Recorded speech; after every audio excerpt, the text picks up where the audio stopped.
Welcome to the Encore Audio Archives YouTube channel. I'm Taper Dave, and this is my channel. I've uploaded hundreds of talks here that I've recorded at meetings in West LA, and I've also recorded conventions starting in 2013. I've got a bunch of those up. And Walt and Mary Murray, the original owners of Encore Audio Archives, started the company in the 80s, and Walt recorded Joe and Charlie's and a bunch of stuff down in Vista, California. My sobriety date is June 20th of 1994.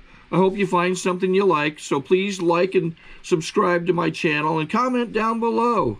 If you want to hear something that I don't have or that you don't see, I'll see that I get it. Anyways, take care and have a great day if you want to.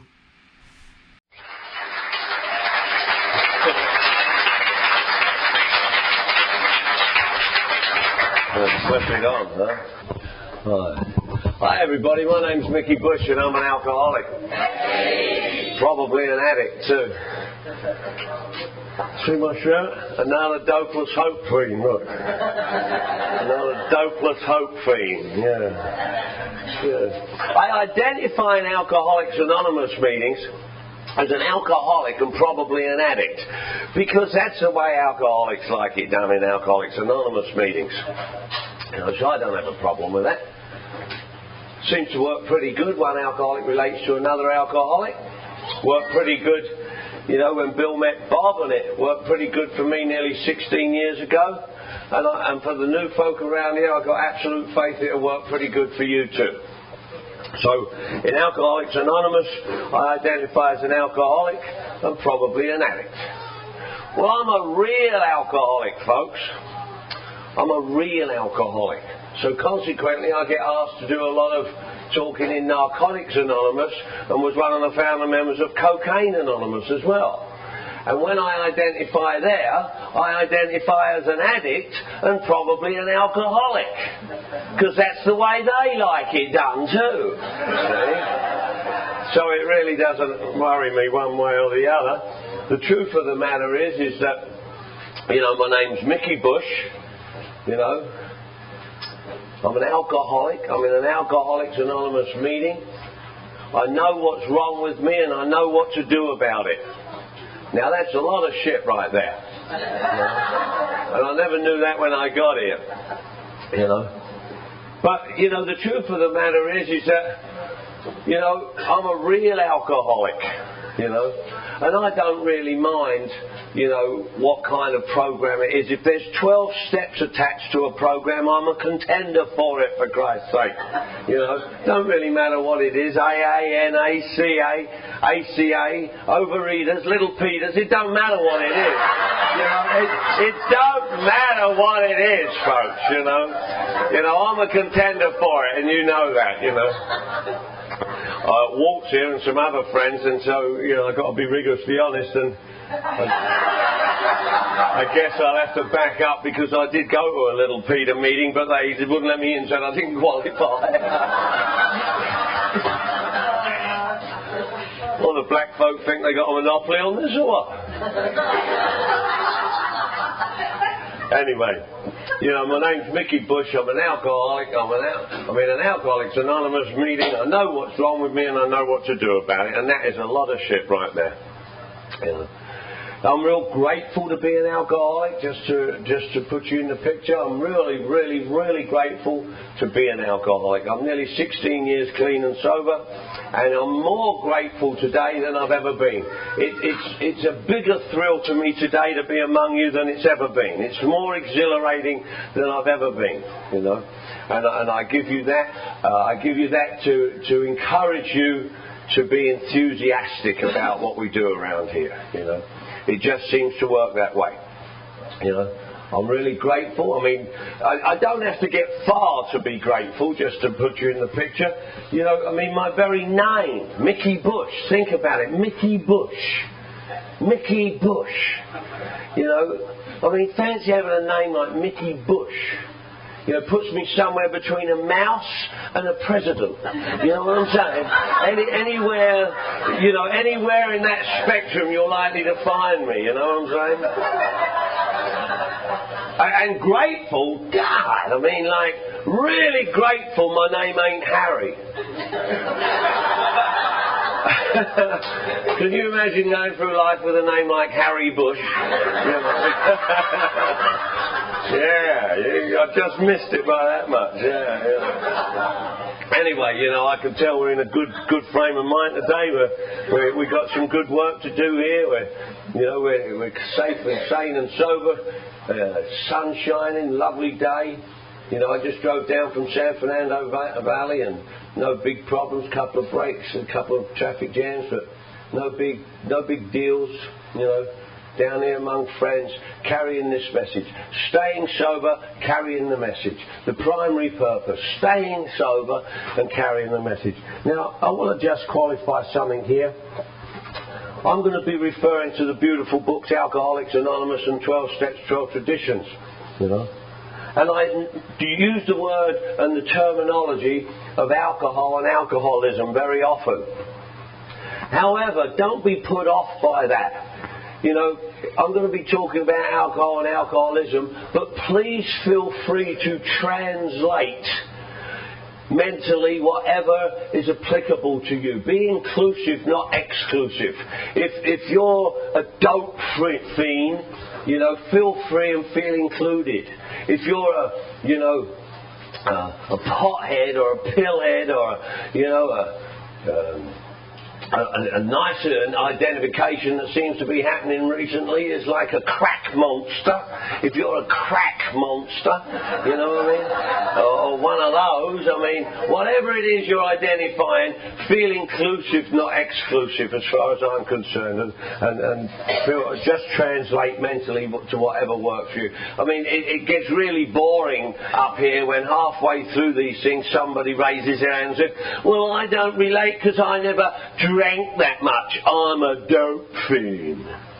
You know, a better class of arsehole or something. You know what I mean? I don't know. You know, maybe I don't know. You know. I don't intentionally use bad language today, but I throw in a few shits here and there, and you know, I like the word shit as a matter of fact. You know, no shit, your shit, my shit, his shit, you're full of shit. You know. You know, just simply because I wrote a word and I write words and I wrote a word for an acronym for shit. S-H-I-T.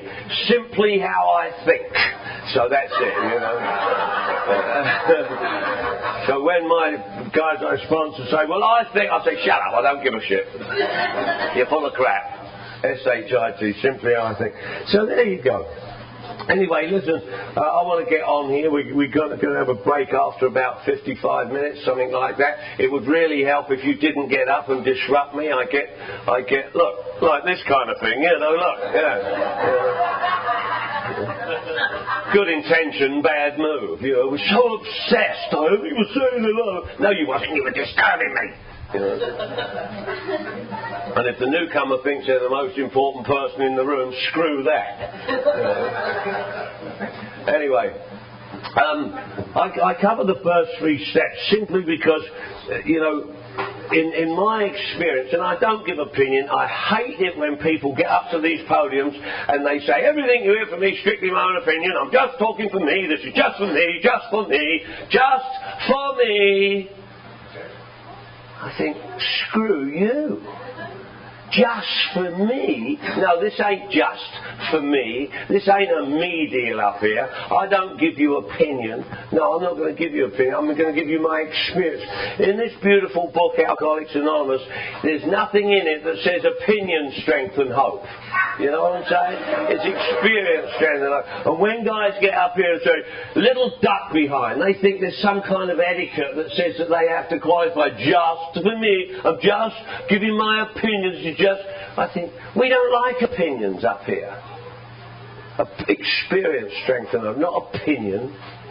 But not only that, there's a very big danger attached to that too.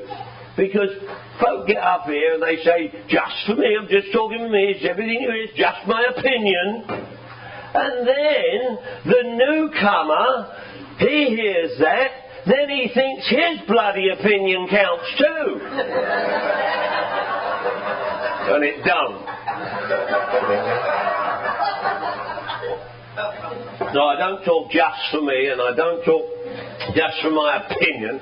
This is my experience. And in my experience, every single day I stand on the firing line.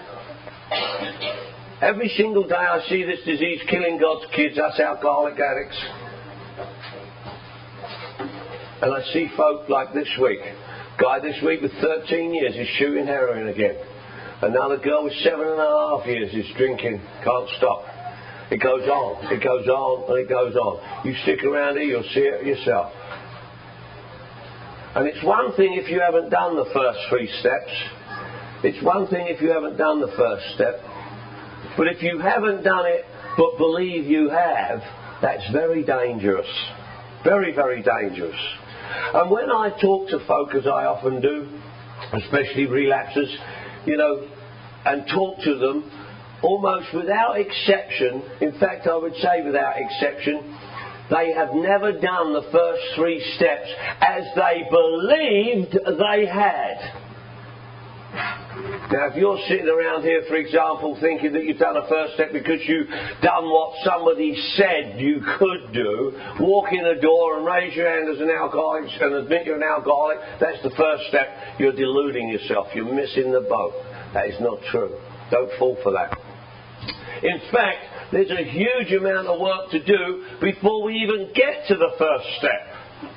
Do you know how much work it takes and how much recovery it takes to even admit that you're an alcoholic? For me, it was a tremendous amount. I got to Alcoholics Anonymous on January the 15th, 1983, and had no clue that I was even alcoholic. And a guy got up in my face and said, "You're an alcoholic." I thought, that's bloody mean to say a thing like that. Don't even know me. I said, "What do you mean?" He said, "If it looks like a duck and walks like a duck and sounds like a duck and smells like a duck, it's a goddamn duck. Just because it's been taking some shit and thinks it's an eagle, no, you're a duck. You're a duck, I'm a duck. Quack, quack." But you know what? He was giving me the message of what it means to be an alcoholic. Because I never knew. And I asked folk, what is it about you that makes you an alcoholic? And they don't know. They can flap their lips and say they is one, but they don't know what it is about them that makes them one. "Oh yeah, I'm an alcoholic. A real alcoholic." "Oh, are you? What is it about you that makes you an alcoholic?" "What? What is it about you that makes you an alcoholic?" "Well, I can't control my drinking." "Yeah, well, no alcoholic can do that. That's not what makes you an alcoholic. That's what is an indication that you are an alcoholic. That's alcoholic behaviour." "Well, once I start, I can't stop." "Well, we know that. That's information. That's knowledge. That's not what makes you an alcoholic."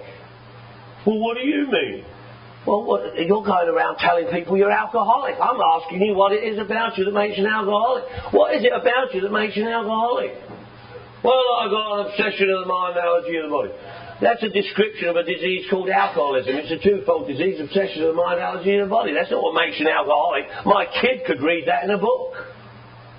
"Well, I don't know what you're getting at." "No, what I'm getting at, prick, is the fact that you're walking around here just flapping your lip and don't even know what it is about you. I got 2 parakeets at home. I got a green one and a blue one. They're called Bill and Bob, co-founders. And I've taught them how to say, "I'm an alcoholic." They screech out, "I'm an alcoholic, alcoholic." They're bloody parakeets. But they can walk around flapping their lips saying they're alcoholics. And I ask folk, what is it about you that makes you an alcoholic? And they don't know. They don't know. And so if you don't know and don't understand this stuff, you ain't going to be able to get a full understanding of it and be able to combat it when the disease hits you up the side of the head at 2 o'clock in the morning one morning and then voices are screaming at you. Who relates to the voices that talk to you in the morning? Yeah, you know the voices I'm talking about. Those voices that just said what voices? Them bloody voices, you know what I mean? Them voices that you wake up some mornings and the voices are sitting on the edge of the bed says, "I'm glad you're awake, I've been waiting to talk to you." You know what I'm talking about. And the voices set in, don't they? "You're a piece of shit, you are. You're just a goddamn piece of shit. Useless piece of shit. You're going to get fired today." She's doing your best friend, you know that, don't you? And the voices set in, you know. You know the voices. You better have more going for you. If you're standing outside a liquor store or a crack house, you better have more going for you than the fact that you don't want to do it. So that takes a deep lying understanding and a knowledge and a studying of this thing. And people don't do that.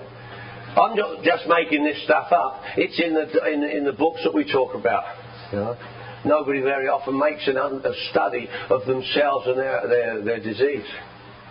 And so what happened to me on that very first day, though I never knew it at the time, this guy was giving me what it is that makes me an alcoholic. And I never knew it at the time. I never knew I was alcoholic at the time. I was so sick I never knew I was sick. I was so sick, you know, that I just never knew I was sick, and that's really sick. When you're so sick that you don't know you're sick. Do you know how sick that is? Really sick. And especially if you're as sick as me. You're so sick that you look around a room like this and go, oh, well, at least I'm not sick as him. You know how sick it is to think that you're not as sick as someone else? That's really sick. So, if you're in this room today wondering whether you is or whether you isn't a real alcoholic or not, I want you to know that I can relate to being as sick as you don't think you are. And that's really sick. And I never knew that. And this guy told me, you're alcoholic! Like the beautiful book says on page 187. A lot of people flap their lip around here and say that you can't tell anybody they're alcoholic. It's a self-diagnosed disease. Load of crap. How can I self-diagnose a disease that I'm powerless over and tells me I ain't got it? How can I do that?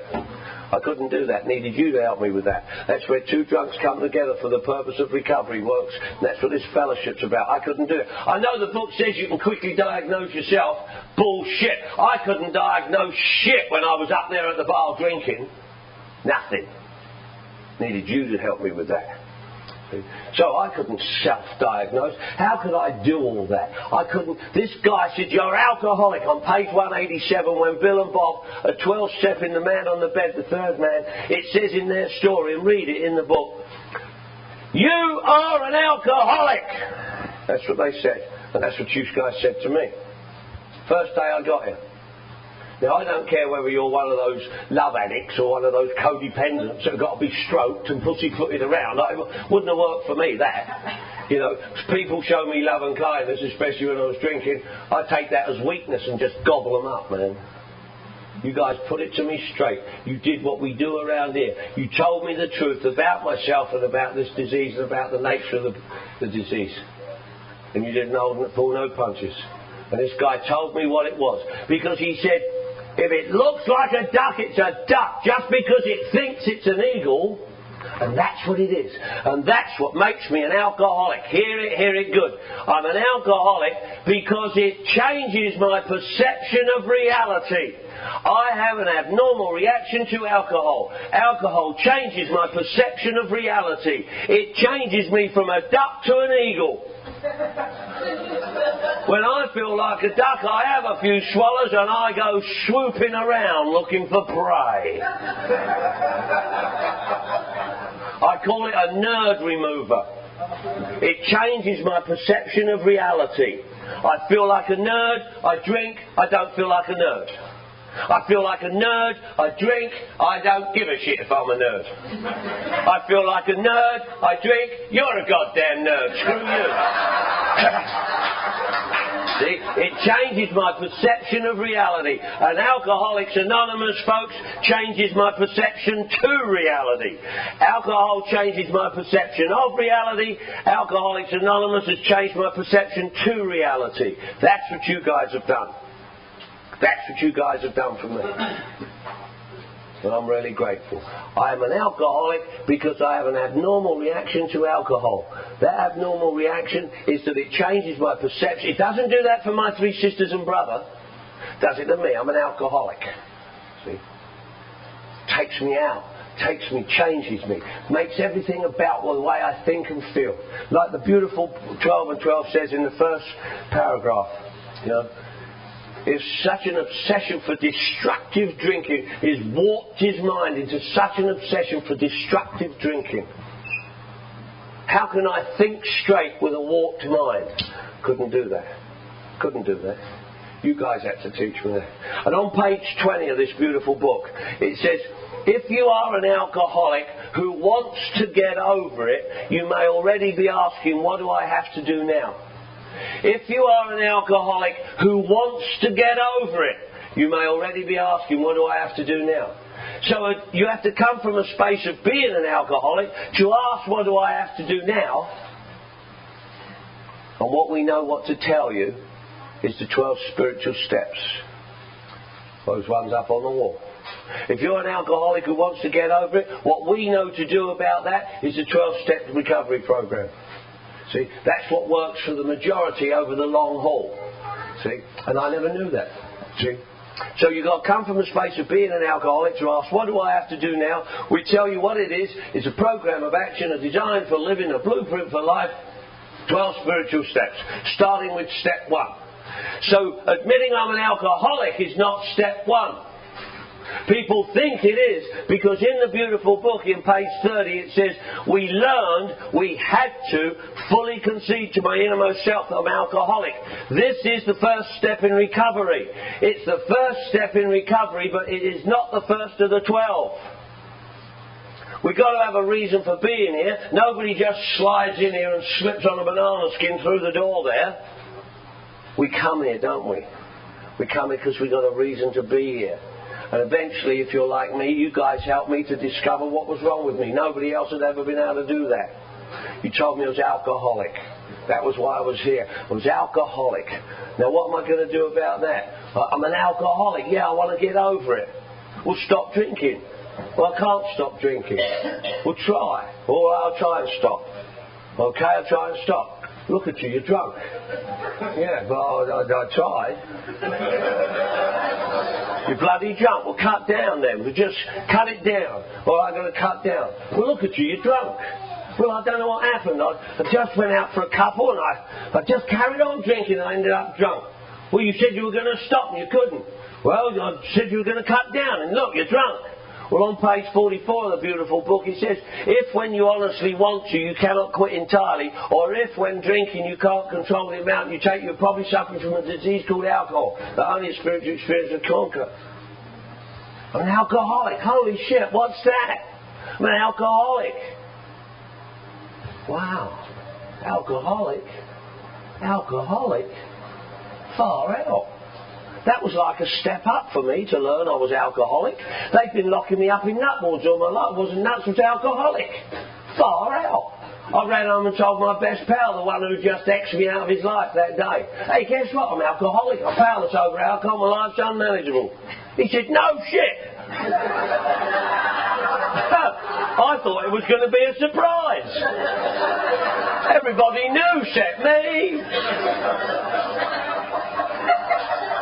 Well, what's that? I'm an alcoholic. Well, if you're an alcoholic, you've got a disease called alcoholism. Holy shit, what's that? That disease called alcoholism is a twofold disease. Wow, what's that? Well, it's an obsession of the mind and an allergy of the body. Holy shit, what's that? An obsession of the mind is a thought to the exclusion of all else, including recovery. Wow. Allergy of the body? An allergy of the body. What's that? An allergy of the body is what described as a phenomenon of craving. Wow, what's that? A craving is a feeling beyond my mental control. Holy shit. So I've got an obsession of the mind, allergy of the body.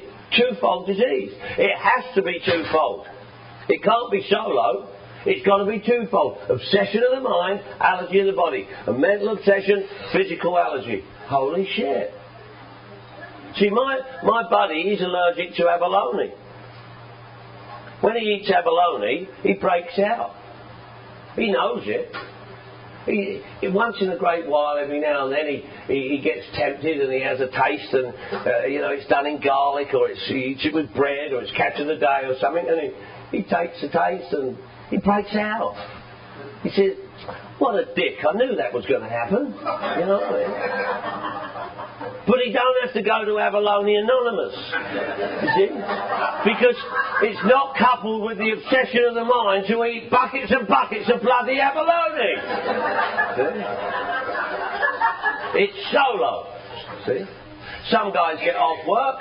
They get off work at the buzzer time. You know, maybe they've been thinking about sinking a couple of cold ones on the way home. Maybe they got off the site, the building site, or the factory, or the boss has been riding them that day. They're waiting for the hooter out of the factory to go. They can't wait. They say to their buddies to stop at the local gin mill. On the way home, they shoot a couple of game pools, sink a couple of cold ones, and take off. They, you know, come about 4 o'clock, but they get off at 5. From 4 to 5, they're just obsessed about getting a couple of brews down. And they just obsess and obsess and obsess. They can't wait, and they book on down the store, sink a couple of cold ones. They're just obsessed about doing it. But it's not, they haven't got the phenomenon of craving. It doesn't kick in the phenomenon of craving like it does with us. They haven't got the allergy of the body. They're obsessed about doing it. They have a couple, takes care of the deal. They go home, say hello to the old lady, eat dinner, go to bed, get up for work the next day. Not so the alcoholic. He's got obsession to have a couple of cold ones. He goes home, he sinks a couple of cold ones. Well, guess what? Makes him feel like a new man. But then the new man wants a couple too. So come 12 o'clock at night, he wants to drink more at 12 than he did at 6. You see? Because the phenomenon of craving's kicked in. See? Phenomenon of craving. See? The craving is a feeling beyond my mental control. So the obsession of the mind sucks me in, takes away my ability to say no. The obsession of the mind, don't forget, is a thought to the exclusion of all else, including recovery. I have an obsession of the mind. An obsession of the mind is a thought to the exclusion of all else, including recovery. Where the alcoholic addict is concerned, where alcohol and drugs is concerned, when we get sucked in by the obsession, it sucks me in, takes away my ability to say no. That's what happened, folks. Well, when I drink again, I don't want to drink. I don't choose to drink. What actually happens is the obsession takes away my ability to say no, so that then I have to say yes. So that when I do say yes, I think I chose to or wanted to, and I didn't. Totally different thing. So the obsession takes away my ability to say no, so that I have to say yes. Once I say yes, see, because I'm powerless over alcohol and I'm powerless over alcoholism. I'm powerless over alcoholism first, I'm powerless over alcohol second. I'm powerless over alcoholism, which is in me. I'm powerless over alcohol, which is in the bottle. Twice, twofold. Once I drink one, in any way, shape or form, now I have an allergic reaction to that. I have a physical allergy to that. An allergy is described in a beautiful book as a phenomenon of craving. Once I drink it, the craving sets off. Now I've got to do it again. And again, and again. Because the craving is a feeling beyond my mental control.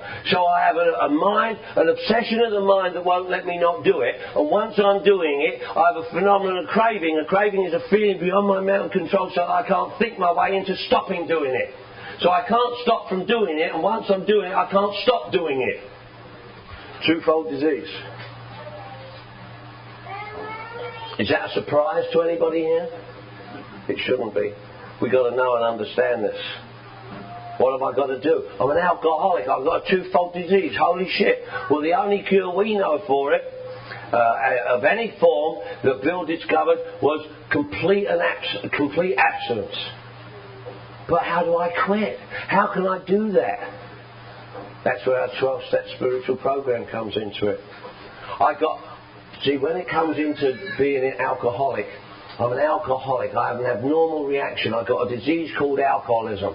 Holy shit. I can't stop from doing it, and once I'm doing it, I can't stop doing it. Well, holy shit, what am I going to do about it? Well, like our beautiful book says, if you're an alcoholic who wants to get over it, you may be asking, what do I have to do now? Ask, ASK, ask saving kit. That's why it's so important, and that's why this beautiful book says, how come it's so important that every alcoholic must hit bottom first. Must hit bottom first. Well, I'm an alcoholic and I want to get over it. What do I have to do? Holy shit. What we know what to do is a 12-step spiritual program, isn't it? That's what we know what to do. Starting with step 1. So, do you realise now how much time and how much effort it takes to realise that I'm an alcoholic? Just to even get the in-depth belief that you're an alcoholic, like I am. I never knew that, see? I just never knew. I never had a clue that alcohol and drugs was causing me the problems that they were causing me. I never knew that. Even when I got an inkling that, things wasn't too smart when I drank and drugged, I never once ever got the inkling that quitting drinking and drugging would be the solution. Not once, ever. My best thinking got me here? One of you chaps came and 12-stepped me. My best thinking got me? You think I came out of that blackout, that last 2-day blackout? Because I'm a blackout drinker and user. Any other blackout drinkers here? And the rest of you lying mothers, I can tell. You think I got out of that blackout, looked in the mirror and said, Mick, your life is a mess. You better go to AA and sort the bugger out. Never happened. Never happened. Never happened. You hear a lot of what I call lip-flapping party line bullshit around here. You'll hear it. You'll hear it. Got to get in touch with your inner child. What? Get in touch with your inner child? If your inner child's like my inner child, you ought to slap the little prick. I don't know where that shit comes from. Ain't in the book. Got to get in touch with your feminine side. What? Get in touch with your feminine side? If I could get in touch with the feminine side, I'd play with the bastard. I have trouble playing with the masculine side. Never mind. I don't know where that shit comes from. Ain't in the book. We hear a lot of that shit. Ain't in the book. We're all the same distance from the next drink. We're all just one drink away from a drunk. What a load of crap. Where does that come from? It sounds very well. People say that shit, but it ain't true. Are you trying to tell me that dude over there that's being of love and service, going to his meetings, doing commitments, reading the book, working the steps, working with the sponsor, putting $1 in the basket, sponsoring other guys, it's the same distance from the next drink as that prick over there who ain't doing shit? Not at all. Lip-flapping shit, see? Don't fall for the lip-flapping shit. Take the program out of the book. Because you'll hear a lot of that crap. Alright, so I'm alcoholic. I've got a disease called alcoholism. It's a twofold disease. Obsession of the mind, allergy of the body. I know what an obsession of the mind, I know what the allergy of the body is. Alright, well I want to get over it. I want to do something about it. What do I have to do? First thing we have to do. Why is it essential that every alcoholic has to hit bottom first? Well, I ask folk, describe your bottom to me. You know what? They tell me all kinds of stuff. Very rarely do they tell me what actually hitting bottom's all about. They think they do, but they don't. Give me your bottom. Give me your bottom. Tell me about your bottom. What was your bottom? We got to hit bottom first. Tell me what your rock bottom was. You know what? They tell me all kinds of shit. They tell me about being broke, busted, disgusted, and not to be trusted. They tell me about being in the penitentiary, married to Bubba. They tell me about, hustling the Broadway, trying to earn $1. Nothing to do with all that. Nothing to do with all that. They tell you about having lost their jobs, lost their homes, having been deserted, had their kids taken away. Nothing to do with that. That's all outside stuff. That's all outside circumstances. Hitting bottom's nothing to do with outside circumstances, my friends. We think it is, because that's the values we got. Money, property and prestige and material possessions. But hitting bottom's nothing about outside stuff. Hitting bottom's an inside job. I don't hear you guys tell me that. The guys I work with, I spend a long time on this. Hitting bottom's an inside job. Water, huh? Cold water. I have trouble with cold water. I keep wanting to bless it and turn it into wine. That's what the other guy did, didn't he? Thank you. See, hitting bottom's an inside job, not an outside circumstance. It's not about all the outside stuff. It's an inside job. Hitting bottom's an inside job, like it was for me on January the 15th, 1983. I didn't know it at the time, but I was so depleted and in so much despair and destroyed by alcohol and drugs, in so much inside turmoil and pain. My best friend told me, piss off, he said. I ain't going to be in your company when you're drinking anymore. Get lost. I threw the phone down. And inside I just went all little. Do you remember what it's like to just go all little inside? Where you just hurt and you don't know what's wrong and you just can't stand it. I remember this thing. Help me, what is wrong with me? I can't stand it no more. Anybody relate to that? It's an inside job, not an outside stuff. Help me! I don't know who I'm asking help from. Help, H-E-L-P. His ever-loving presence. I don't know who I'm asking help from. I don't know. I have no understanding of a God. The God of my understanding was the religion I was brought up with. I wasn't going to do nothing with that. You guys told me pray to God. I said, what? I said, let go and let God. I said, what? I said, turn it over to God. I said, what? Pray to God. If I pray to Him, He'll know where I am. I'd been ducking God for years, man. They told me, the nuns told me I couldn't do nothing. God was going to get me for everything. Didn't matter what it was, God was going to get me for it. I couldn't even play with the old ding-a-ling, man. They said, you play with that, God will strike you blind. He got that too, huh? Well, you know I did anyway. When I found out how good it felt, I thought, well, I'll risk one eye.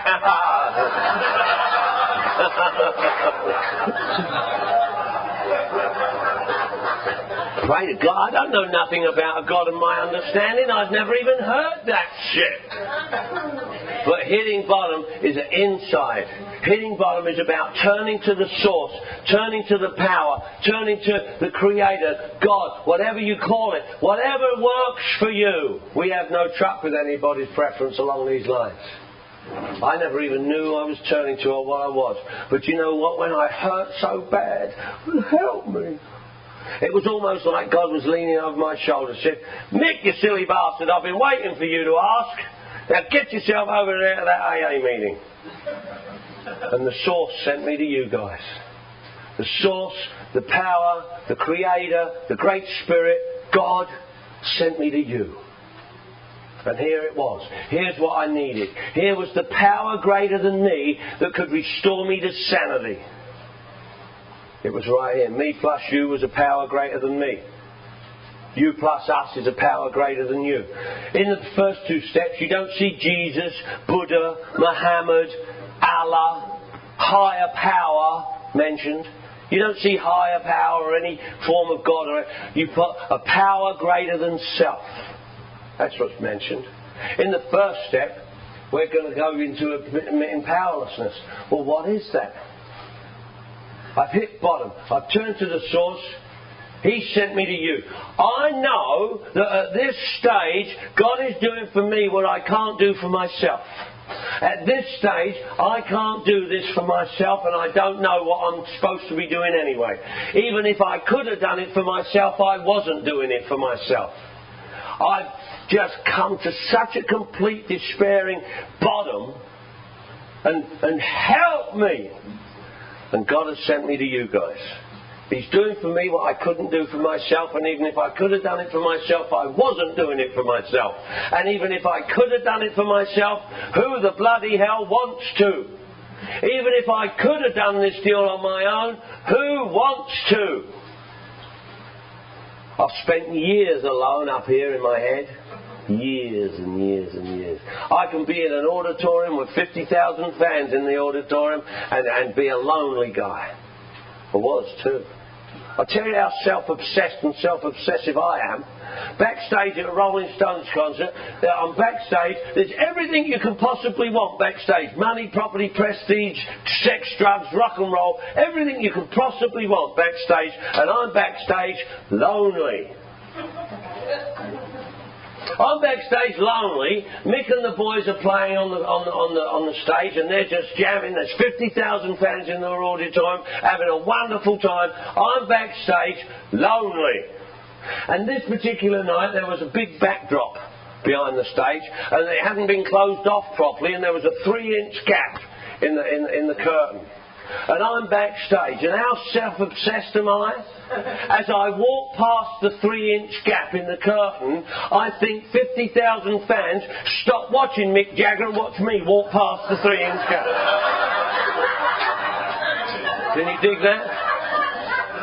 It's the self-obsession, see? That's what I know about powerless. When you're so self-obsessed, you think you're the only deal. I was doing a talk in Colorado, up there in Aspen a little while ago, and this guy came up to me and he went, "Oh, Mick," he said, "God, it's so good to see you again." He said, "I haven't seen you for so long." And I went, "Do I know you?" He said, "Well, you probably forgot who I am." He said, "But I saw you backstage at a Rolling Stones concert and you walked past the 3-inch gap in the..." And all these years later I thought, "Oh, did you?"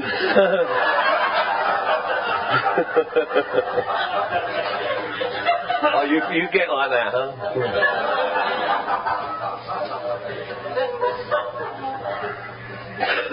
I'm an alcoholic. I'm powerless. What is that? What does it mean to be powerless over alcohol? I got news for you. I do not walk around today telling people I am powerless over alcohol today. I know people do. You might, but I don't. I do not walk around telling people I'm powerless. My first step says we admitted we were powerless, that my life had become unmanageable. Not that I am powerless and it is unmanageable. When I hear folk talking about being powerless over alcohol, to me it's the disease getting them to deny the power that's in their life today. There's nobody in this room today powerless over alcohol. I know it's controversial, and I know people think it's defamation, but it's not. See, look, if I'm powerless over alcohol, and God is the source and God is the power over everything, and He either is or He isn't, and I'm powerless over alcohol, it means I have no power in my life when it comes to alcohol. Not people, places and things, alcohol. When it comes to alcohol, I'm powerless over alcohol. Well, if God is the source and the creator and the source and the provider over everything, and I'm powerless, and He's the power and the source over everything, and I'm powerless over alcohol, it's obvious. I have no God in my life when it comes to alcohol. When it comes to alcohol, I have no God in my life. Holy shit. Now, God must be in the rest of my affairs. He must be there because I'm here. But we're talking alcohol, not people, places and things. People walk around here talking about being powerless over people, places and things as though it means anything. It has nothing to do with nothing. Being powerless over people, places and things has nothing to do with nothing. Has nothing to do with alcoholism. Everybody is and isn't powerless over people, places and things. I was watching the TV last night and I saw that Brezhnev. Was it Brezhnev? The guy with the purple blob on his head. What's his name? Gorbachev, him, yeah. With the big purple blob on his head. Don't you think that he wakes up some days and says, "What the bloody hell have I got a purple blob on my head for? Nobody else has got a bloody purple blob on their head." You think the bloody Pope don't wake up some days and say, "Why do I have to wear this bloody hat? No one else has to wear a hat like this." You think Granny Clampett ain't powerless over Jethro? Everybody is and isn't powerless over people, places and things. Nothing to do with nothing. Nothing to do with alcoholism. Powerless over alcohol. And if I'm powerless over alcohol, it means I've got no power in my life when it comes to alcohol. And if God is the source and the power over everything, and I'm powerless over alcohol, I've got no God in my life when it comes to alcohol. That's why it's so important to hit bottom. Because until we so hit bottom, we don't invite the power into our life as far as alcohol's concerned. But once I do hit bottom and invite Him in, then I'm no longer powerless. God came into my life as far as alcohol was concerned, and He sent me to you. Here I am, God's come into my life, He sent me to you. Here's a 12-step spiritual program, a fellowship.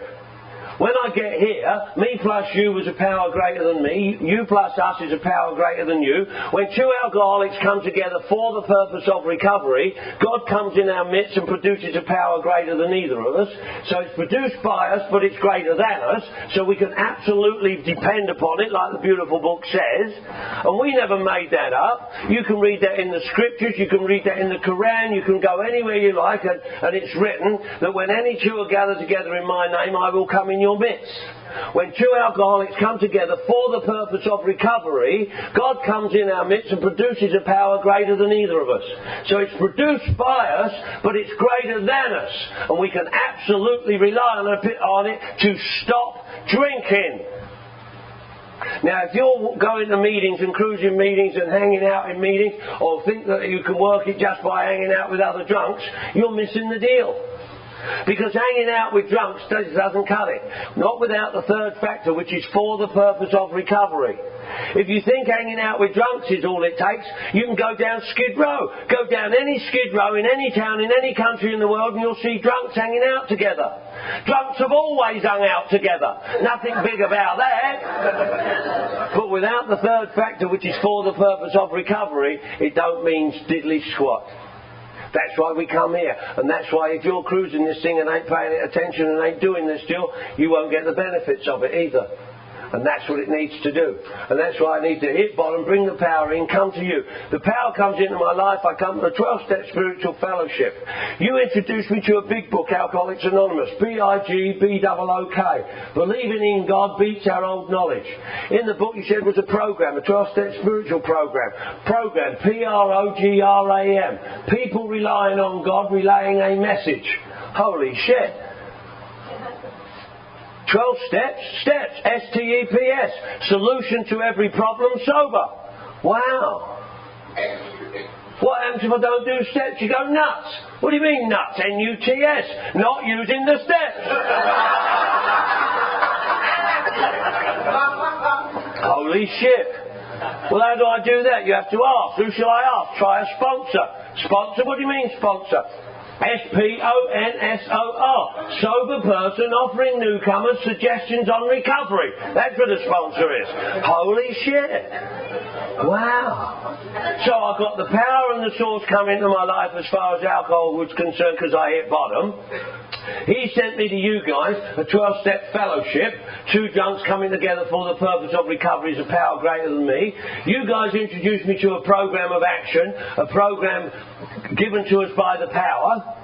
Now you introduced me to a sponsor. Today I sponsor other people. I've designed for a living, a blueprint for life. I got so much bloody power over alcohol today, I don't know what to do with it, for Christ's sake. I said to my sponsor, what should I do with all this power I've got over alcohol? He said, give it away, he said.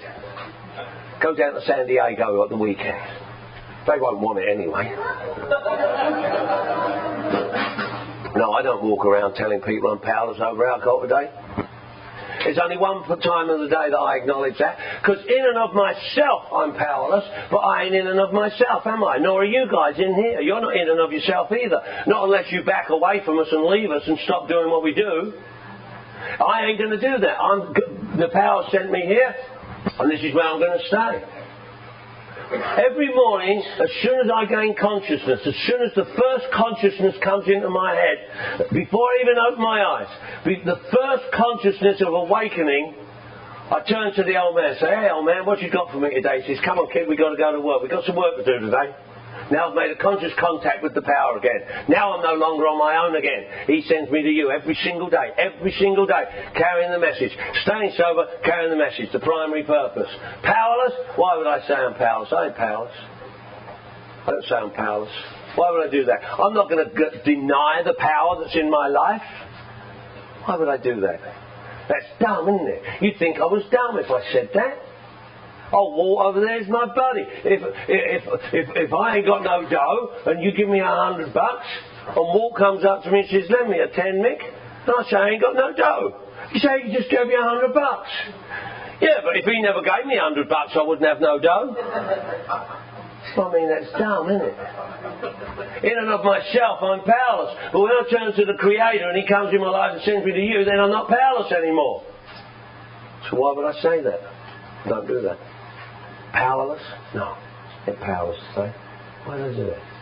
In and of myself, I'm powerless. Why? Because this disease makes me do shit that I don't want to do, including drinking and using it. I'm powerless over alcohol because it makes me do what I already don't want to do.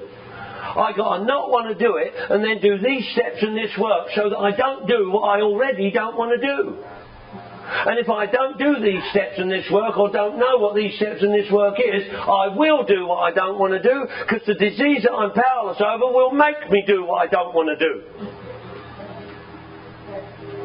Not wanting to do it don't mean shit. I got to not want to do it, then do these steps and this work so that I don't do it. Because I'm powerless over it. And if I'm powerless over alcohol, guess what? The power in my life is alcohol. If I'm powerless over alcohol, the power in my life is alcohol. And I will have to do what it demands I do. Unless I turn to the power, the source. I kind of liken it to Mike Tyson. And we had the Evander fight last night, didn't we? I liken it to Mike Tyson. If I go out, Mike Tyson bashes me up. Every time I go out, Mike Tyson bashes me up. He just kicks the shit out of me. Every time I go out, Mike Tyson bashes me up. Well, guess what? I admit I can't beat Mike Tyson. I can't beat Mike Tyson every time he beats me. But I can't beat him, but he can beat me. So I got to admit that I can't beat him, but he can beat me.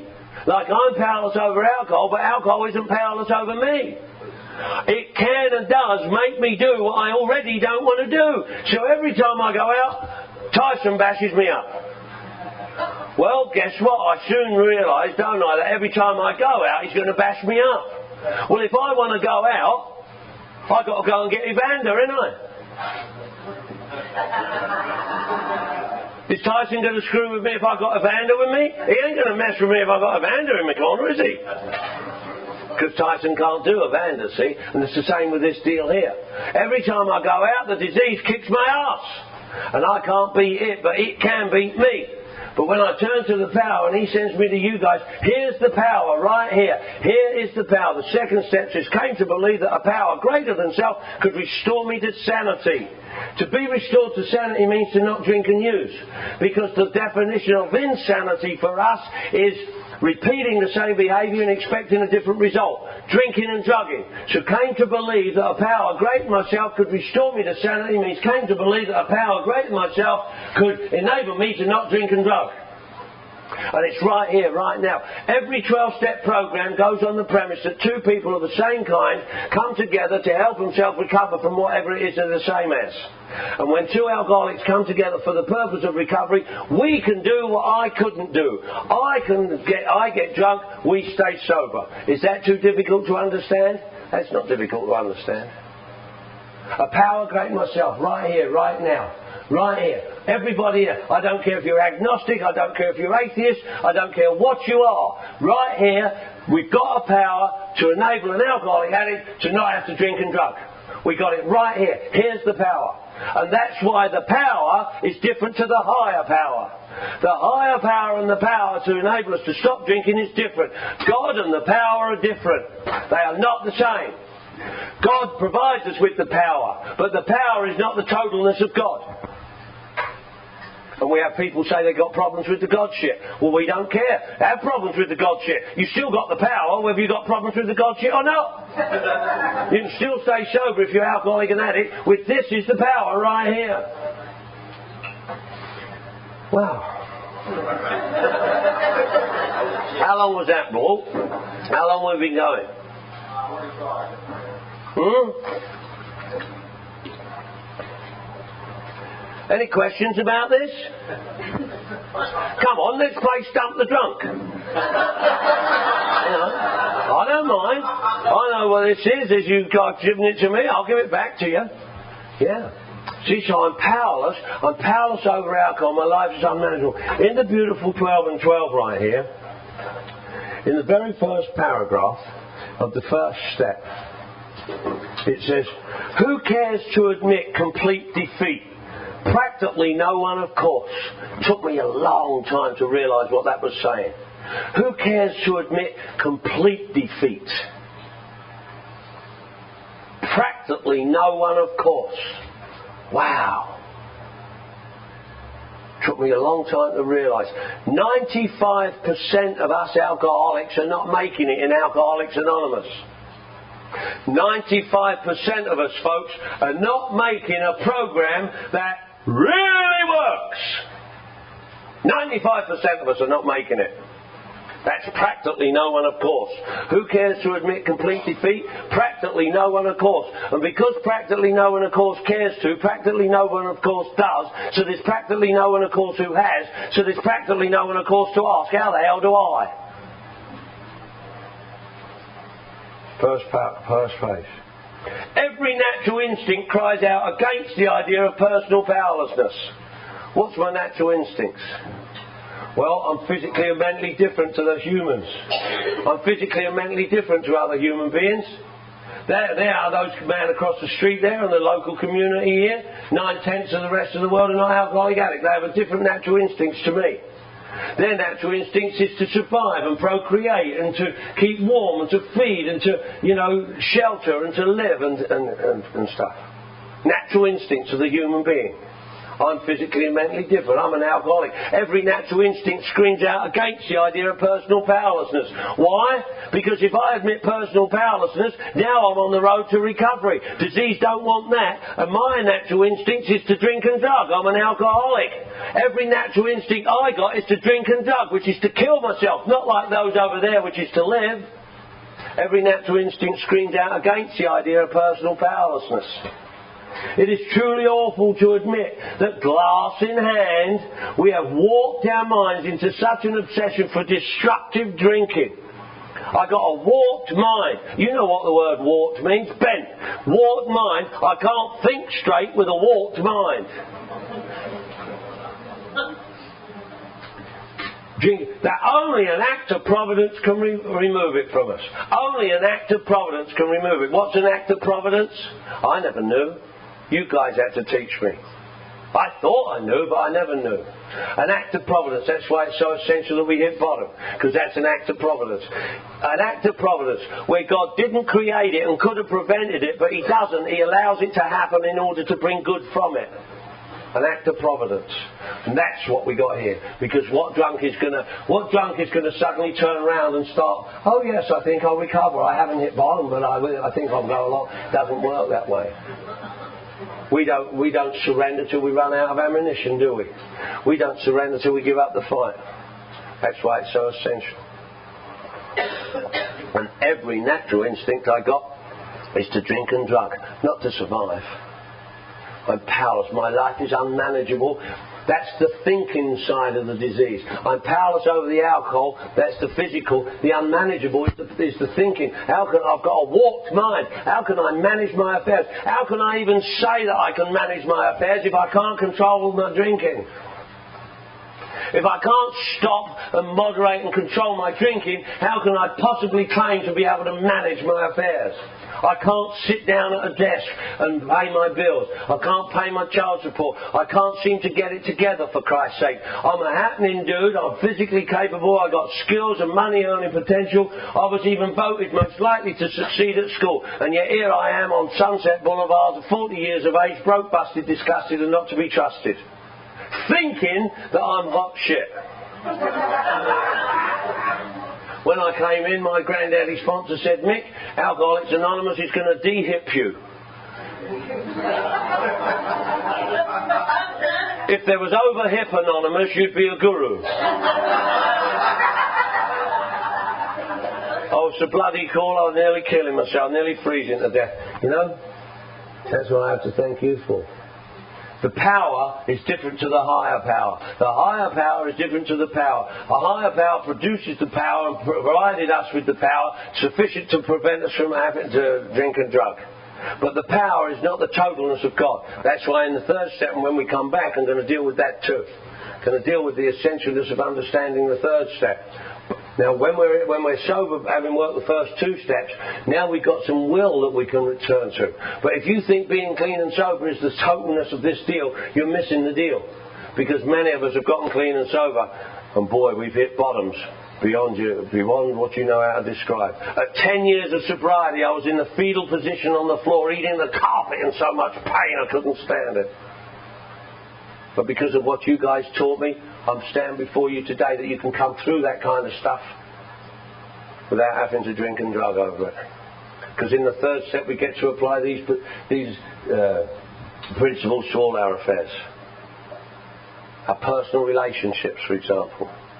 I don't know what you're like down here in San Diego, but up there in San Fernando Valley, we don't seem to be very good at relationships. I'm not anyway. I keep trying, but our personal relationships seem to kick me arse. I wrote a word about relationships. RELATIONSHIP. Relationship. Really exciting love affair turns into outrageous nightmare. Sobriety hangs in peril.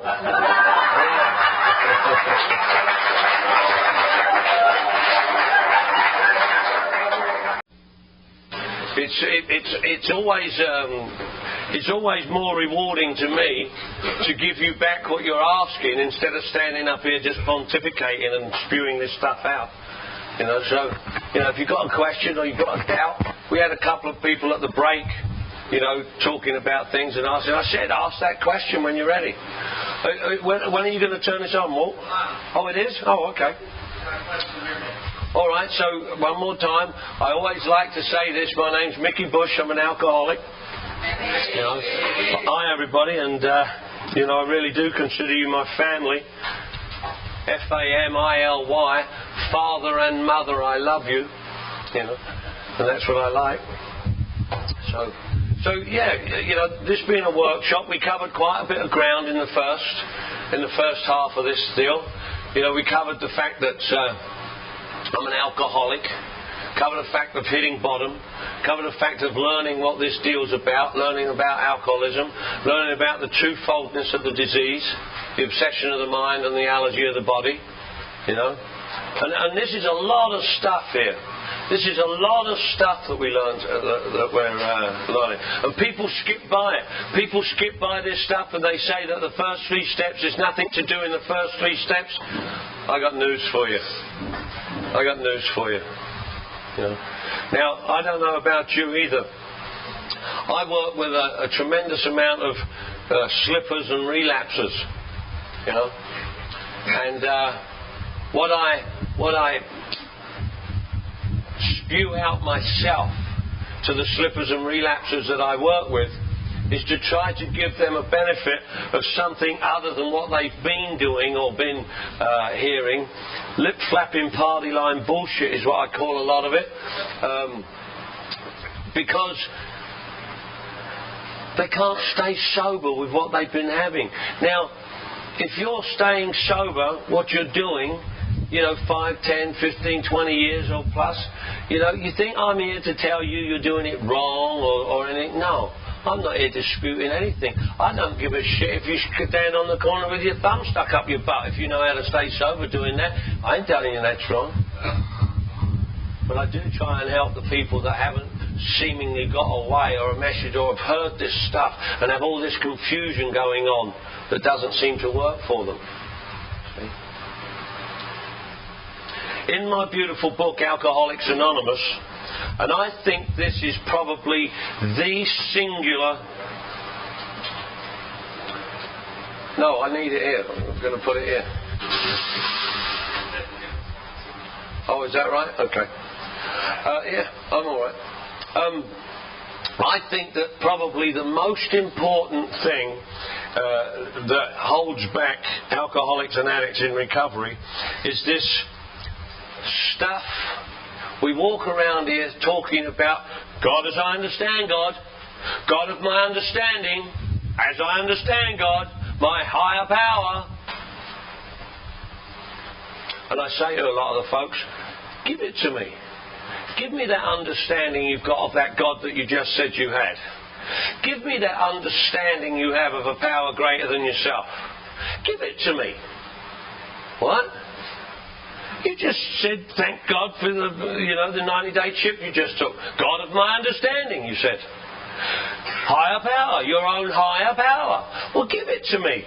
Give me the explanation of the concept that it means to you. Give me the understanding that you've got. Explain it to me. Well, it's good, isn't it? Well, I don't care what you call it. I don't care what noun you're using to describe it. I don't care what name you're calling it. Give it to me. Like the beautiful book says you must. See, this book says our book is meant to be suggestive only. Well, it may have bloody meant to be, but it ain't. Look, I'm going to show you something. On page 93, I know that you guys who read this book know what I'm talking about. Look. Tell him exactly what happened to you. Stress the spiritual feature freely. If the man be agnostic or atheist, make it emphatic that he does not have to agree with your conception of God. He can choose any conception he likes, provided it makes sense to him. He can choose any conception he likes, provided it makes sense to him. That is conditional, folks. I ask you guys, give it to me. Give me that concept you got of God that makes sense to you. Give it to me. Explain it to me. Can't do it. Can't do it. I'm not asking. It's okay. I believe you. Some people can. I'm talking about those who can't. 95% of us are not making it. I can too. I'm glad to hear that there's other folk in the room that can. I'll give you, and I will give it to you today. I don't usually, because it usually confuses folk, because they think theirs has got to be the same as mine, or they compare theirs to mine, or other things, and it's not that. I'm just going to give you an explanation and a conception of a power greater than myself, mentally and physically, that I can completely rely upon for all things at all times, no matter what. Like the second step says. What are you doing here? I've come here to believe. What in? A power greater than myself. Why? To restore me to sanity. So that I don't have to drink and drug. And I'll do that. Remind me if I forget, because I don't usually do that. But it says so right there. Provided it makes sense to him. Now when I ask you folks, most folk don't know how to say it. Understand God? Well, how can you understand God? It says in the book. On page 55, I'll read it because I just love this page. Actually, we were fooling ourselves. For deep down in every man, woman and child is the fundamental idea of God. It may be obscured by calamity, by pomp, by worship of other things, but in some form or other it was there. For faith in a power greater than ourselves and miraculous demonstrations of that power in human lives, such as alcoholics and addicts getting sober, are facts as old as man himself. We finally saw that faith in some kind of God was a part of our makeup just as much as the feeling we have for a friend. Sometimes we had to search fearlessly, but he was there. He was as much a fact as we were. We found the great reality deep down within us. In the last analysis, it is only there that he may be found. It was so with us. Listen to this next bit, folks. We can only clear the ground a bit if our testimony helps sweep away prejudice, enables you to think honestly, encourages you to search diligently within yourself. Then, if you wish, you can join us on the broad highway. With this attitude, you cannot fail. With this attitude, you cannot fail. How'd you like that for a guarantee? That's a pretty damn good deal, don't you think? You'd buy anything with a guarantee like that, wouldn't you? The consciousness of your belief is sure to come to you. The consciousness of your belief. I want that conscious contact. I don't want it to be some yin of the yang, zen of the zoo, astroplaning sky pilot, some zing of the zen thing that I don't understand, that makes no concept of me. And at 2 o'clock in the morning when the demons are screaming and disease is hitting me out and I got to drink no matter what. I want to have something that I know that I can depend upon. If I was to ask this room here right now, how many people believe in God? I have pretty big faith that probably 100% of us would raise our hands. If I was to ask the same group, how many people depend on God? I think we'd see a different figure. Believing and depending. You know how many people believe in God but have no God in their life as far as alcohol and drugs is concerned? I don't want that to be a part of mine. I liken it to water, actually. Two alcoholics come together for the purpose of recovery. God comes in our midst and produces a power greater than either of us so that we can absolutely recover from alcoholism, stay clean and sober. I think in terms of this water, look, life-sustaining. H2O is the formula for water. H2O, it's fairly common knowledge. 2 parts hydrogen, 1 part oxygen, water, life-sustaining. Same with us here. 2 drunks, 1 God, power. Power over alcohol. We got it right here. We got the power. Now I told you, the power to recover from alcoholism and God is different. The higher power and the power to recover from alcohol, different. The power to recover from alcohol provided by the higher power to recover from alcoholism is not the totalness of God. That's why in the 3rd step, made a decision to turn our will and our life over to the care of God as we understood God. Think about that. Made a decision to turn our will and our life over to the care of God as we understood God. Wow. Took me a long time to even realise what that was actually saying. First and foremost, understood.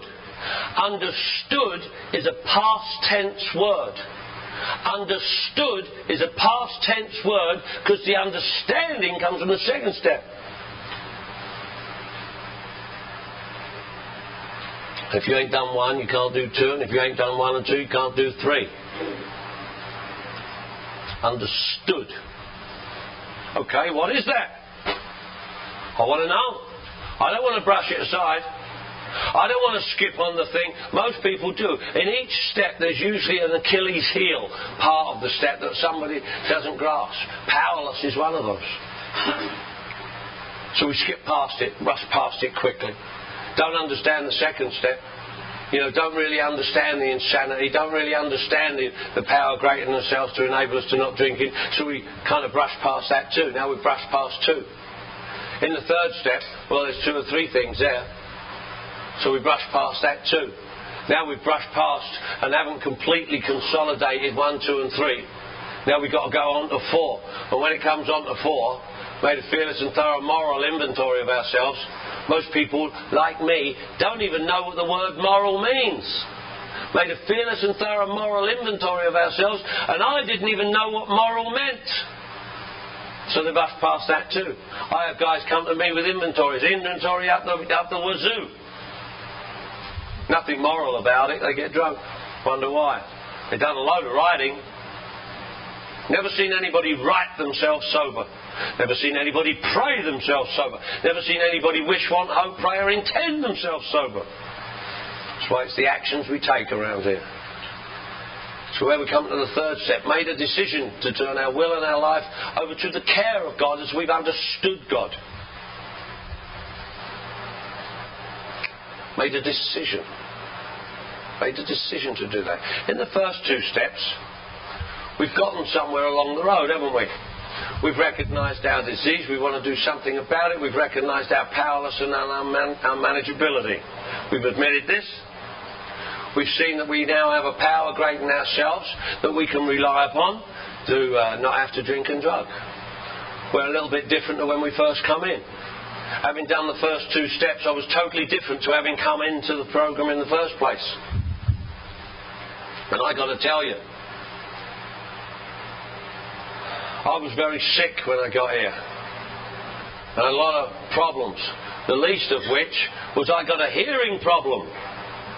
I got a hearing problem. I don't hear shit right. I never have. All my life seems to have been in a turmoil, and the majority of the time is because I don't hear shit right. It never happened just because I got here. Years ago, I don't hear shit right. I don't condense things the same way as other people do. I mean, I can remember coming in. My mum still lives in northwest London. She's 82 years of age. I go back home to see her every year. When I was living in her house years ago, I would come home and I would be wrecked. I would just be shit-faced. And my mum, you know, I mean, she's just a Trojan. She's just a salt of the earth lady. I mean, probably like your mum, or maybe you're a mum like my mum. I mean, my mum never missed nothing. My mum never missed a trick. I really did believe she had eyes in her arse. I swear to God. I mean, she just never missed nothing. Everything. I swear to God, she even slept with one eye open. I would come home and I would just be shit-faced, staggering around, and she would yell out down the stairs, "Drunk again, son?" And I'd go, "So am I, Mum." Because I don't hear shit right. See? And she'd say, "I'm not bloody drunk, what the hell's wrong with you?" It seemed that people all my life said shit like that to me. Did you get that? What the hell's wrong with you? What on earth's wrong with you? For Christ's sake, what's wrong with you? For God's sake, what's wrong with you? Get the hell away from me, you goddamn weird you are. What the hell's wrong with you, you goddamn weird? Get the hell away from me, weirdo. What's wrong with you? And they would ask me what's wrong with me as if I knew. They would ask me what's wrong with me as if I could give them an answer. What the hell's wrong with you? Oh, well, actually, I've got a twofold disease. It's an obsession of the mind and an allergy of the body. And I can't control the other. I don't know what's wrong with me. Nothing's wrong with me. What the hell's wrong with you? Why do you drink like you do? Why don't you drink like I do? Because I don't know none of this, see? I have no clue about any of this, see? Now I'm coming to the third step. I've seen in the first step that in and of myself I'm powerless and my life's unmanageable, and I've admitted that. I can see that there's a power greater than myself. I'm coming to meetings, I'm reading the book, I'm hanging out with you guys, doing what my sponsor says, I'm getting a grip on this, getting a grasp on it. And I can see that I can stay sober. But you know what? I was very sick and I don't hear shit right. Even after I got to Alcoholics Anonymous on January the 15th, 1983, I don't consider that day. I never drank from that day to this. Not a drop has passed my lips from that day to this. January the 15th, 1983. And I never went to the meeting to quit drinking. I never had no desire to quit drinking. I'd never ever attempted to quit drinking prior to going to that meeting. I'd certainly not, like the beautiful book says, stood at no turning point, half measures availing me nothing. I'd never countless vain attempts to drink like other people. I'd never done all that shit. But guess what? I haven't drank from that day to this. This thing works if you do it. This program works if you do it. I don't give a shit whether you do it willingly or not. I'd see people dying praying for the willingness. Do it bloody unwillingly. Just bloody do it. This thing works if you do it. I haven't drank alcohol from day one. But I don't hear shit right. Alcoholics Anonymous. I'm a real alcoholic. I never drank from day one. Okay, don't drink. But I carry on doing all the other shit because I do loads of other shit. I do mountains of good shit. Loads of shit. Drugs. I don't know whether you do drugs or not, but I do. I don't know whether you're a real alcoholic that never done drugs. I'm a real alcoholic that also done mountains of drugs, and I ain't going nowhere. Don't tell me to go somewhere else or don't talk about this shit in Alcoholics Anonymous meetings. Because I'm a real alcoholic who did mountains of drugs. Now, if you're an alcoholic who didn't do drugs, I'm really glad you're here. If you're an alcoholic that didn't do any drugs, a specialist,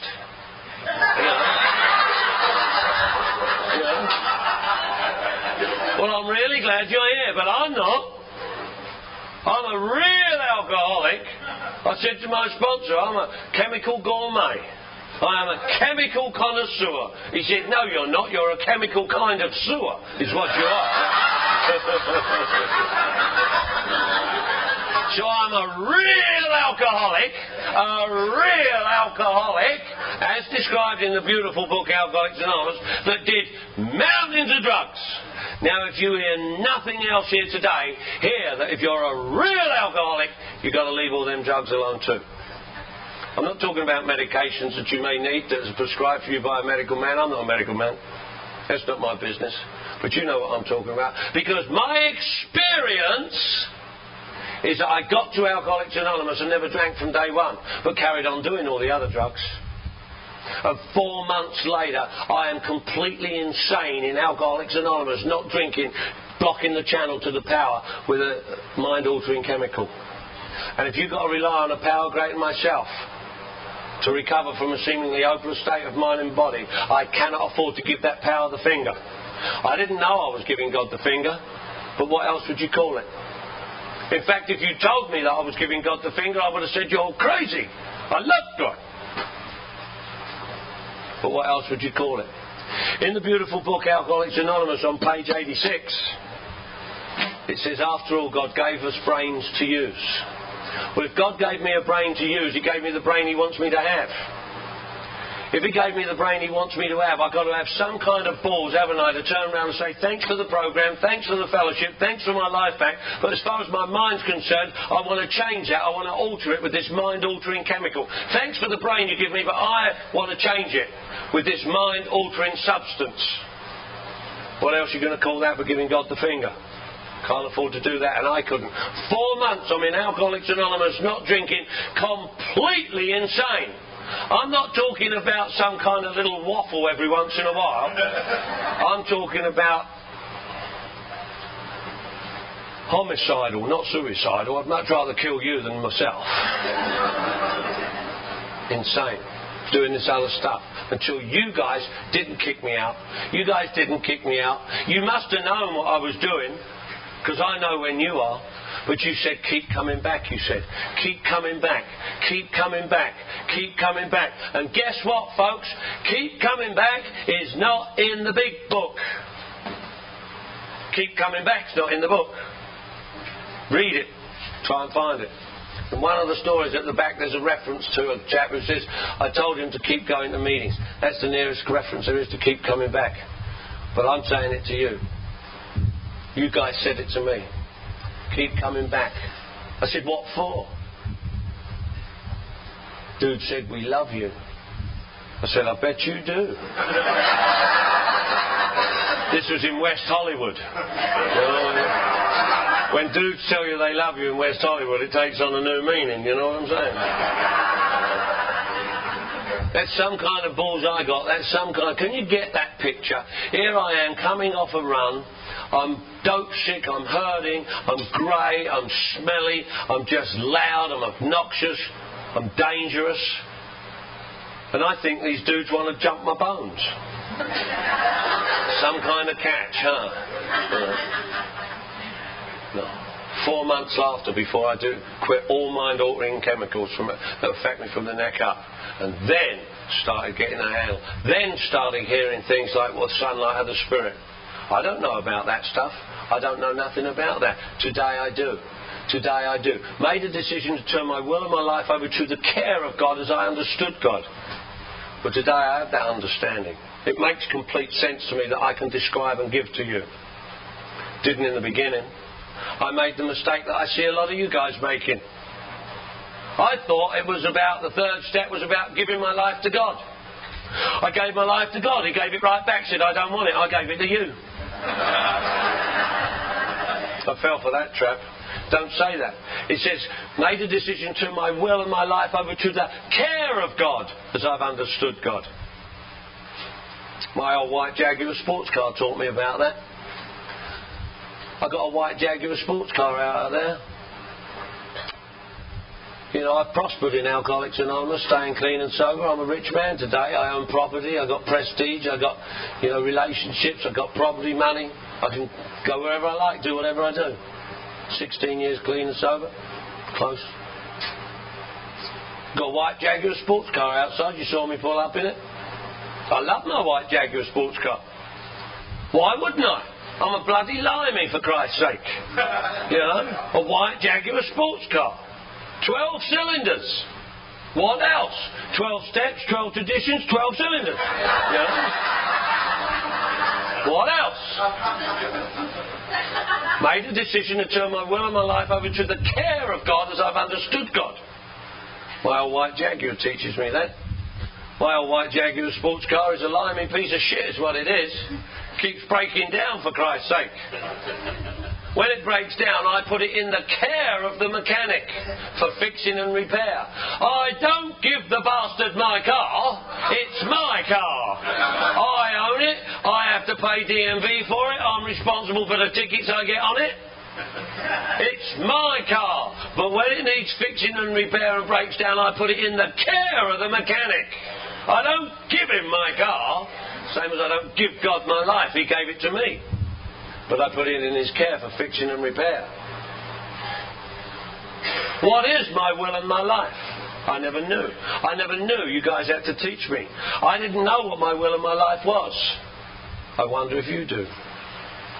My will is my thinking, my life is my actions. It's twofold disease, it's a twofold deal. My will is my thinking, my life is my actions. My will is my thinking, my life is my actions.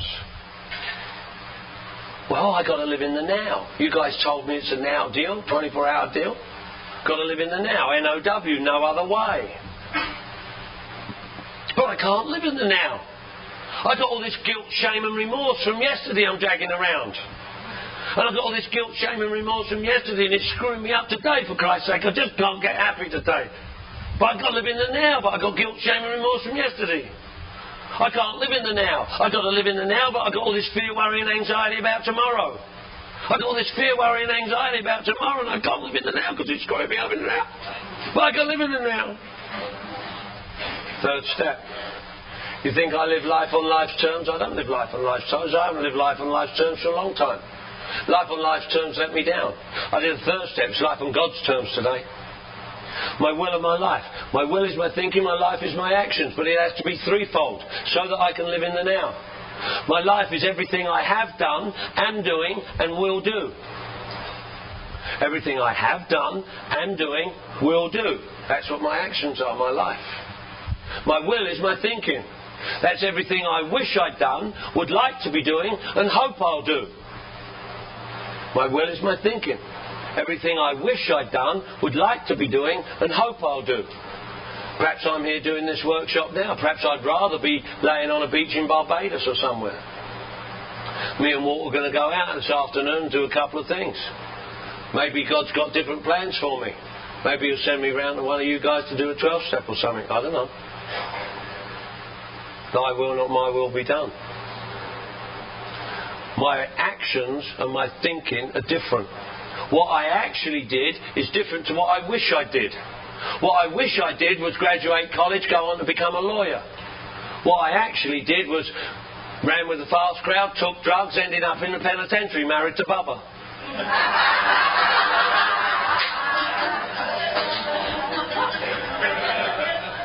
So that I can have the freedom of living in the now, I need to understand this. I'm going to make a decision to do it. I've recognised I'm powerless in the first step. I recognise that there's a power here that I can turn to stay clean and sober. Now, if you don't have the conviction yet of recognising the source, the creator, the power, then why don't you stick with us? Why don't you recognise this as the power? My will is my thinking, my life is my actions. If you come here and say, here's who I am, teach me what to do, teach me how to do it, teach me how I can stay clean and sober and apply these principles to all my affairs, teach me what to do, and I will then do it. There's my will and my life, isn't it? There's my thinking and my actions. I come here, you tell me to wash cups, I'll wash cups. You tell me to show up early, to greet people, I'll show up early. You tell me to help the next guy, I'll do that. Teach me what to do and I'll do it. That's my will and my life, isn't it? Now I'm sober. Yeah? So what? I'm sober. Powerless in the first step, power in the second step to stay sober. Well, if you think just being clean and sober, like the beautiful book says on page 19, you think I make this shit up? I'm not making this shit up. You can turn to anything I've said and read it in the beautiful book, Alcoholics Anonymous, page 19. None of us makes a sole vocation of this work, nor do we think its effectiveness would be increased if we did. We feel that elimination of our drinking is but a beginning. A much more important demonstration of our principles lies before us in our respective homes, occupations and affairs. You think we can come here and stay sober in a meeting and go home and bash the old lady up? Or go home and deny the kids the money that they need for their progress? You think we can act like shits out there just because we're sober? Every year I go home, every year, whatever year it is, I walk into my mum's house, I say, Mum, I'm 15 years sober. She says, so is the cat.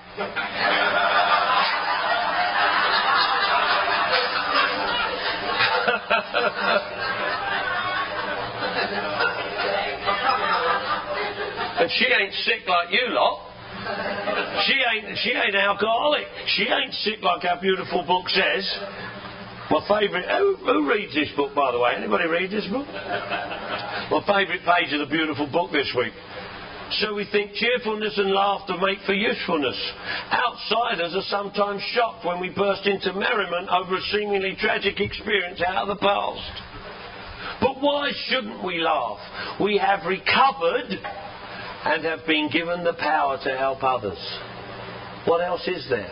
What else is there to recover from a seemingly hopeless state of mind and body and to be able to help the next guy? There ain't nothing more important than that. That's our primary purpose. Stay sober, carry the message. 132, love. My mum ain't sick like you lot. She don't laugh at seemingly tragic experiences out of the past. She never used to laugh when I come home and puked on the cat. Because I'm a puker too. Any other pukers here? Yeah, and I ain't no dribble-ass puker like... I'm a goddamn projectiles, man. You know? Large chunks. Like that. I could hit your foot from here, look. She pulled it back.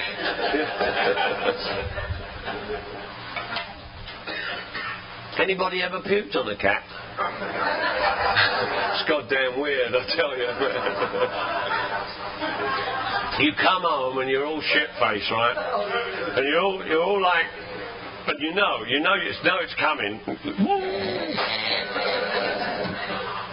You swallow it down. Shut up. And you know it's coming. Then all of a sudden you know this is it. This is going to be a gusher. Right on the cat. And you look at it weird like that. You look, holy shit, I don't remember eating that.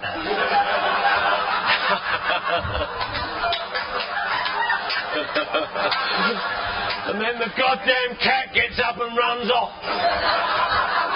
With bits of carrot hanging on it and shit, you know what I mean? Now that's weird shit, isn't it? Huh? That's weird shit, man. My mum don't laugh at that shit. Where does that carrot come from, anyway? I can promise you I never once sat down and ate a diced carrot. But every time I puke, there the bastard was. Diced carrot. Diced carrot, bits of corn, yeah, you know. So it's no good me being sober and acting like a shit out there. I've got to apply these principles to all my affairs. I've got to learn what to do. I've got to learn how to do it. Once I know what to do, then I've got to learn how to do it. Once I know what to do and how to do it, then I've got to learn how to apply it to all my affairs. Now we're going to go to the third step, because the power to enable me to stop drinking and drugging in the first two steps is not the totalness of God that I'm now going to turn to for my will and my life, which is the rest of my career, my finances, my relationships, every other thing. Got that power to be able to do that with. Sober. Sober. I've never done it sober. I don't know how to do things sober. I don't know how to act without drinking and drugging. Now you guys are teaching me and helping me how to do that. How do I do that? Holy shit. We make a decision to do it in the third step. Then we do it 4 through 9. That's what we do. Good shit, this, isn't it? Gets more exhilarating, man. It gets deeper and deeper. I told you I was going to tell you about my power greater than myself. And I do this just solely because it's today. I don't usually do this, but just because it's today. I don't wish to confuse anybody either. But I think it's absolutely imperative that, like we read on page 55 and page 93, it's essential that you don't con yourself anymore about understanding God if you don't, and understanding the power greater than yourself if you don't. Back up and get it, because it's the foundation. This is the foundation that we're doing right here. In the first two steps, we're setting the foundation for the rest of our affairs. The biggest group of people who drink and drug again after the initial new period is between 7 and 10 years. Between 7 and 10 years is the next biggest group of people who drink and drug after the new period. And you know what? When you talk to them, they ain't done this shit. They ain't set this foundation in the beginning, so what they built on top of a shaky foundation eventually came crashing down the road a piece.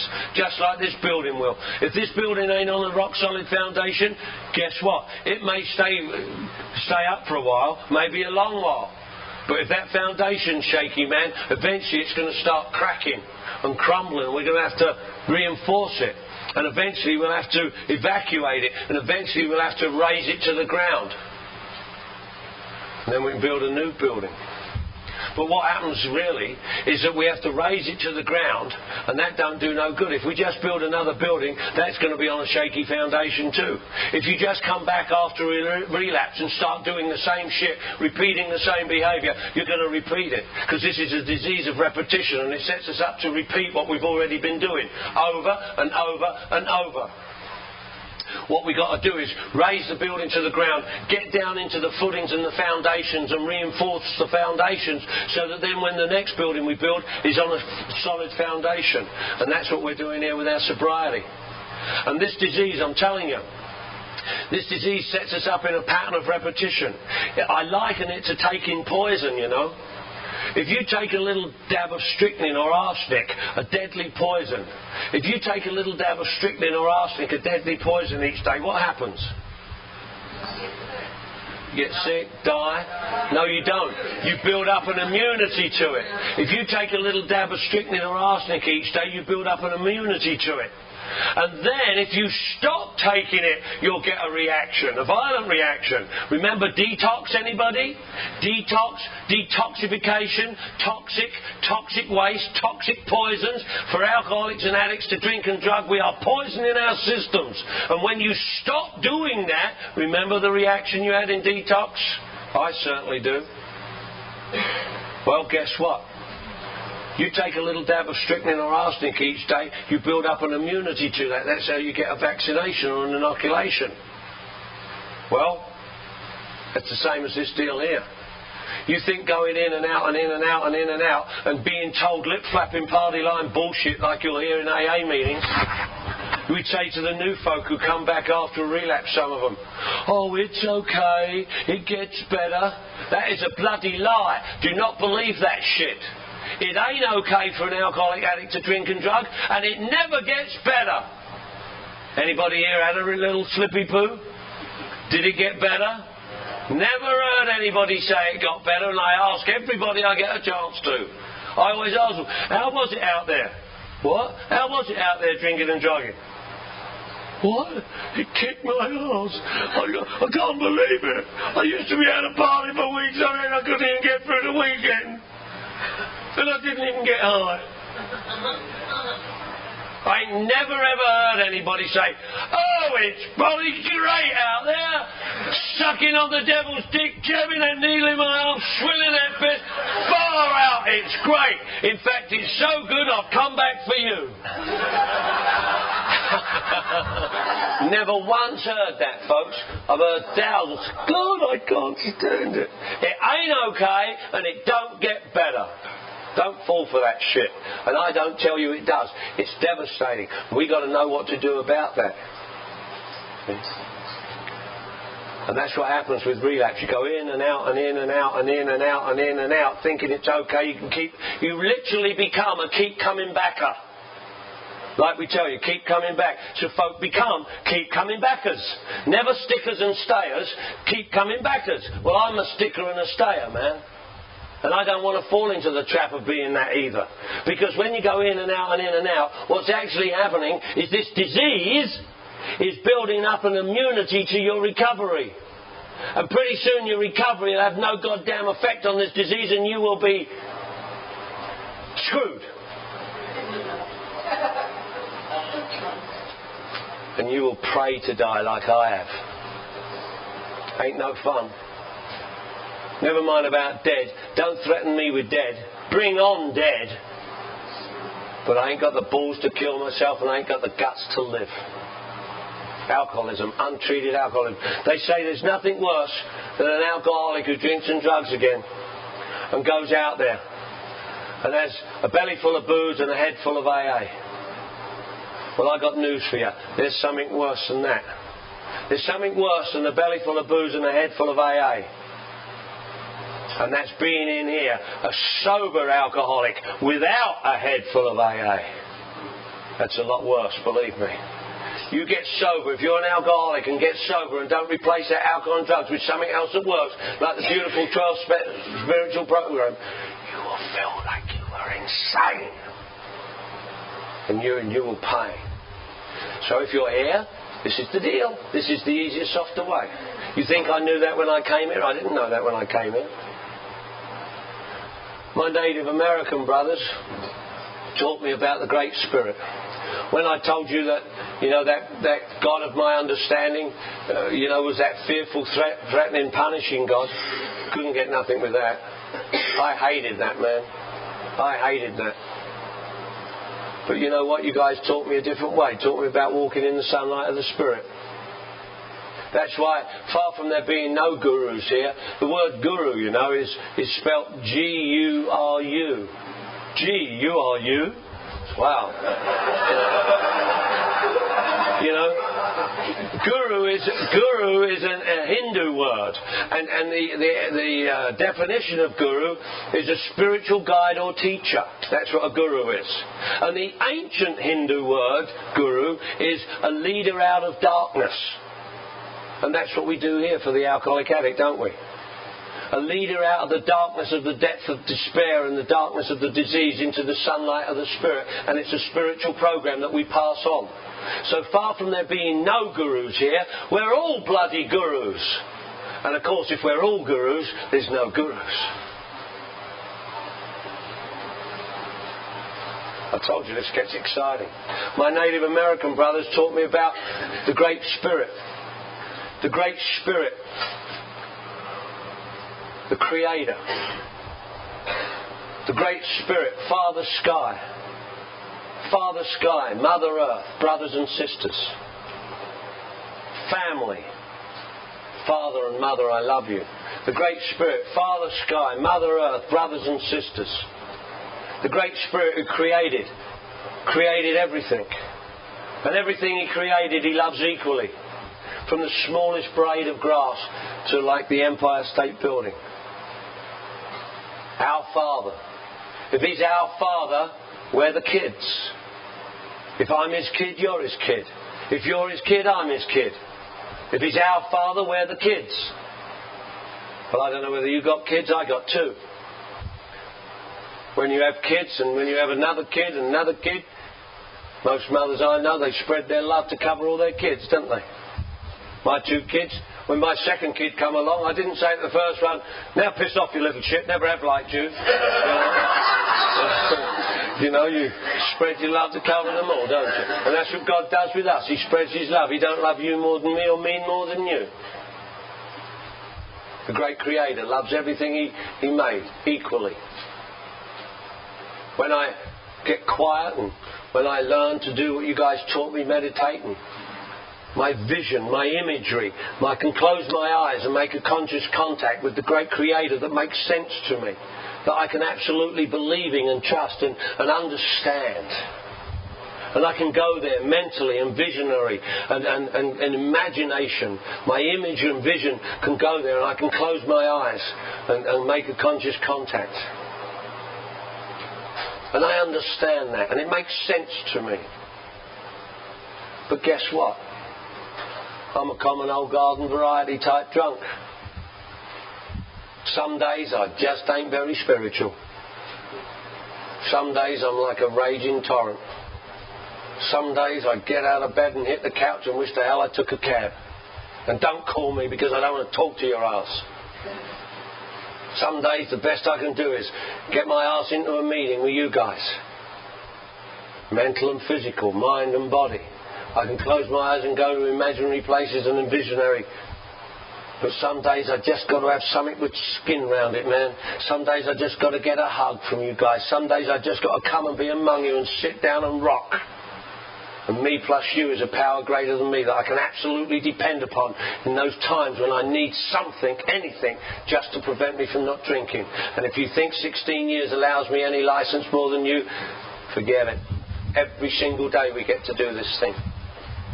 Not got to, get to. So mentally and physically, I have a power greater than myself that I can absolutely, totally understand and depend on, mentally and physically, mind and body, and I can come and be among you. And you guys wrap your arms around me like you did on that very first day and said, we love you, keep coming back. You think I knew that when I got here? I didn't have it when I got here. Do I have it today? Yes, I do. Is it likely to change? Yes, it is.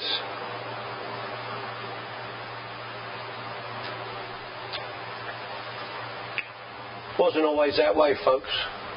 I used to try and do what you guys told me to do, meditate. That's why it takes time around here. People say time don't count around here. I tell you what, in my experience, people who say time don't count around here either ain't got any or ain't done any. TIME, this I must earn. If time don't mean anything, if all we got is today, one day at a time. If you're sober today, you're the same as me because all we got is today. Well, if that's true, go and get drunk. Come back tomorrow. You'll be tied for first place in AA.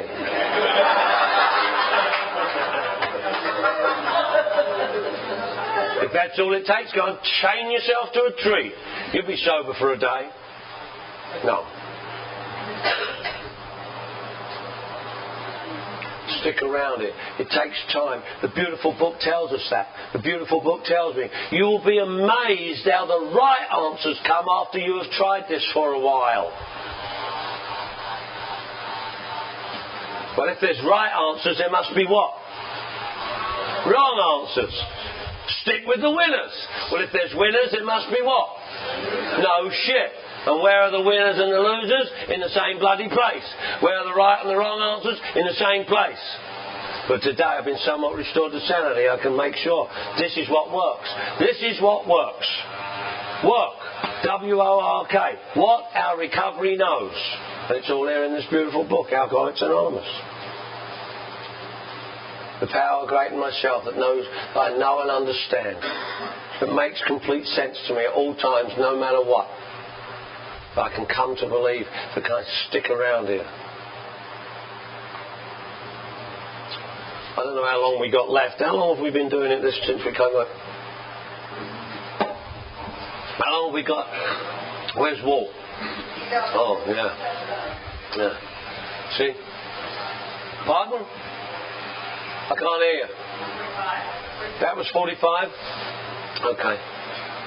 Any questions about what we're talking about? I mean, you know, I love answering your questions. If you've got any questions, you know, you're welcome to ask them. Where was that lady who asked me that question at the break about herself, about the God and stuff? Yes, sir. What's your question?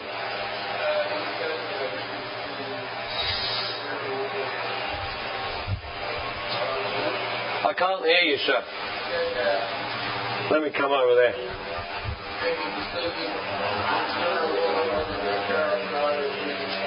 Yes.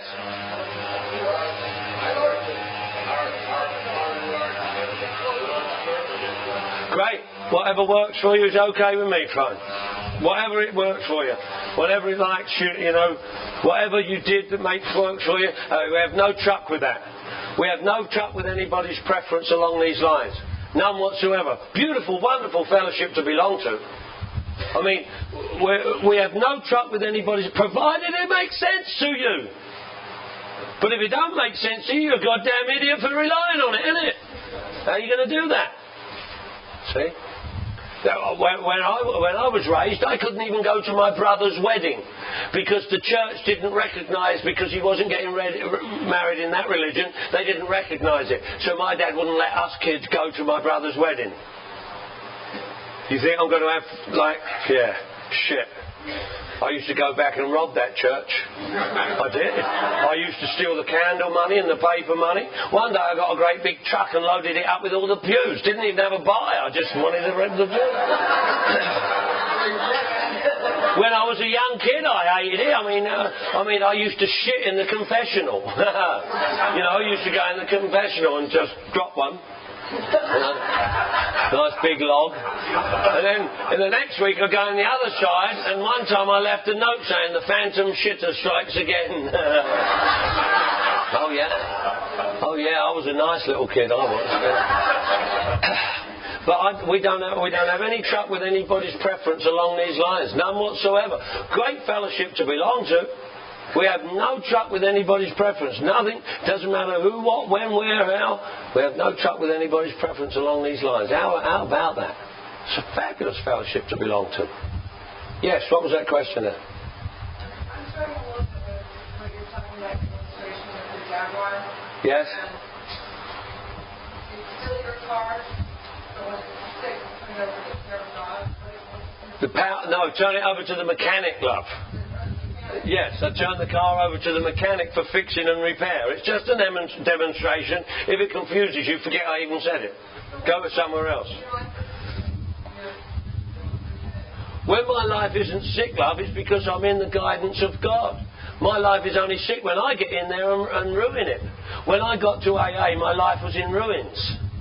Everything about my life was in ruins. Today it's not. My life runs perfectly sanely today.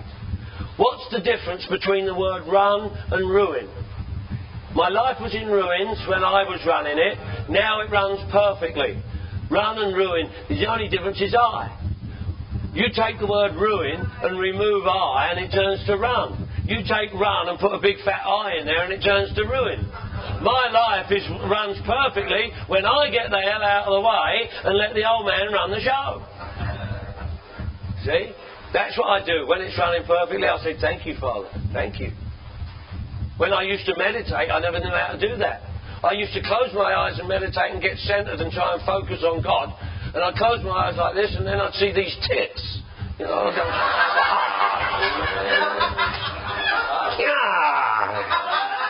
you know, what a pervert, for Christ's sake.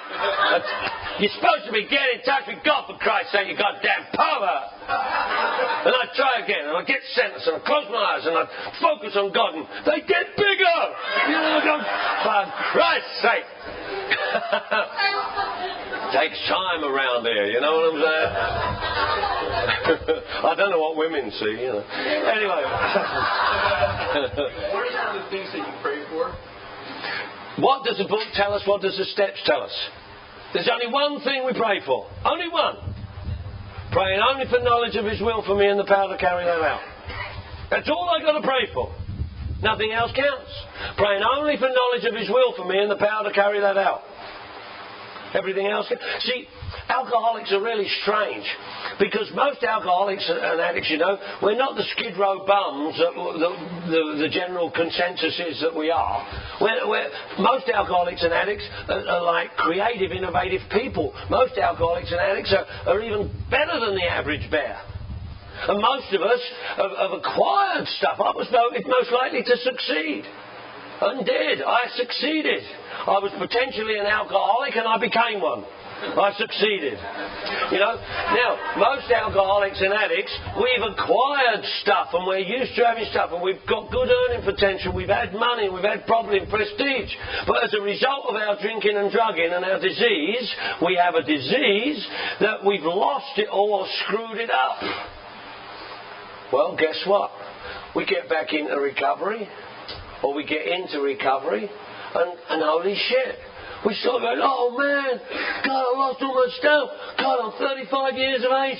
Man, I should be down there. I've got nothing. I gotta get my stuff back, man. I gotta get my stuff. I gotta concentrate on my stuff.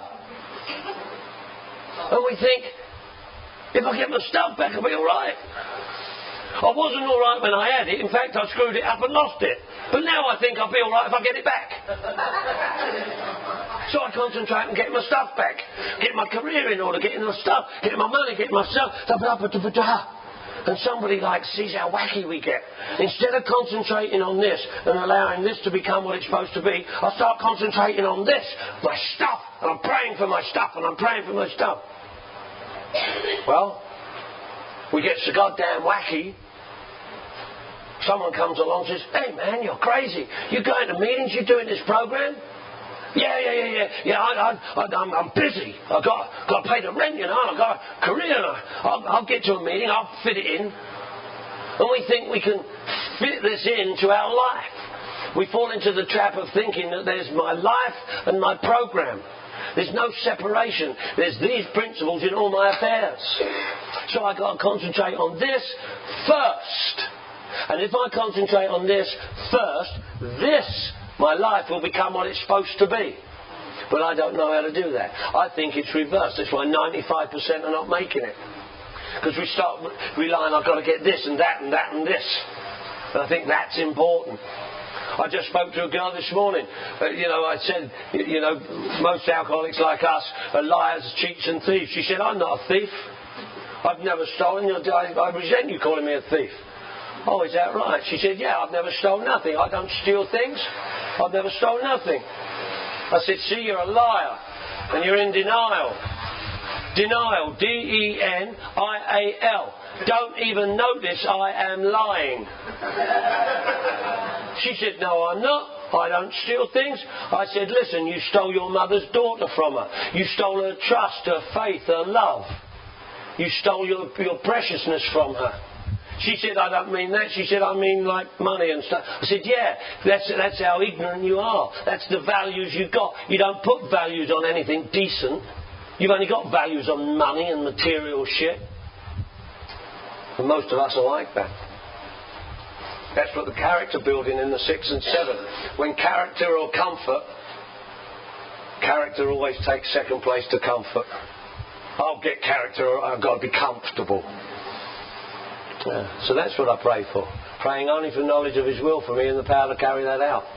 And when I do pray for things, I've got to learn how to pray. Because I thought, I would go for a job interview and I'd say, God, please let me get this job, let me get this job, let me get this job. I really do a good job. I really want this job. This job will be the answer to my prayer. Well, all I'm really doing when I'm praying like that is asking God to help me stay in the driver's seat. I want this job, help me get it. Well, it may not be His will for me to have that job. He may let me get it, but it may not be His will for me. He'll give me what I want because He wants me to be happy, joyous and free. So He gives me freedom of choice.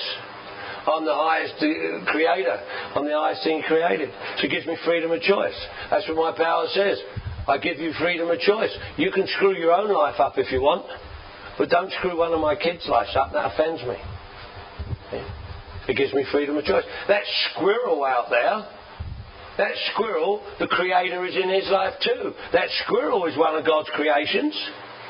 But the difference is that the squirrel don't know it.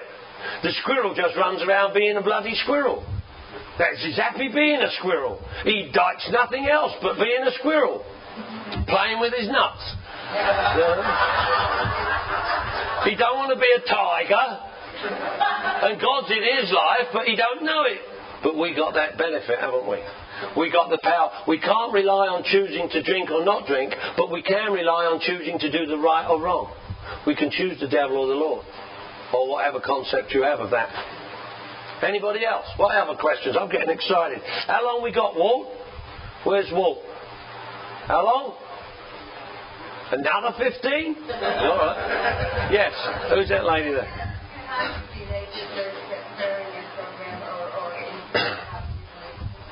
The third step prayer, as I was saying to you, I fell into the trap of thinking it was about turning my life over to God. I did that, but it didn't work.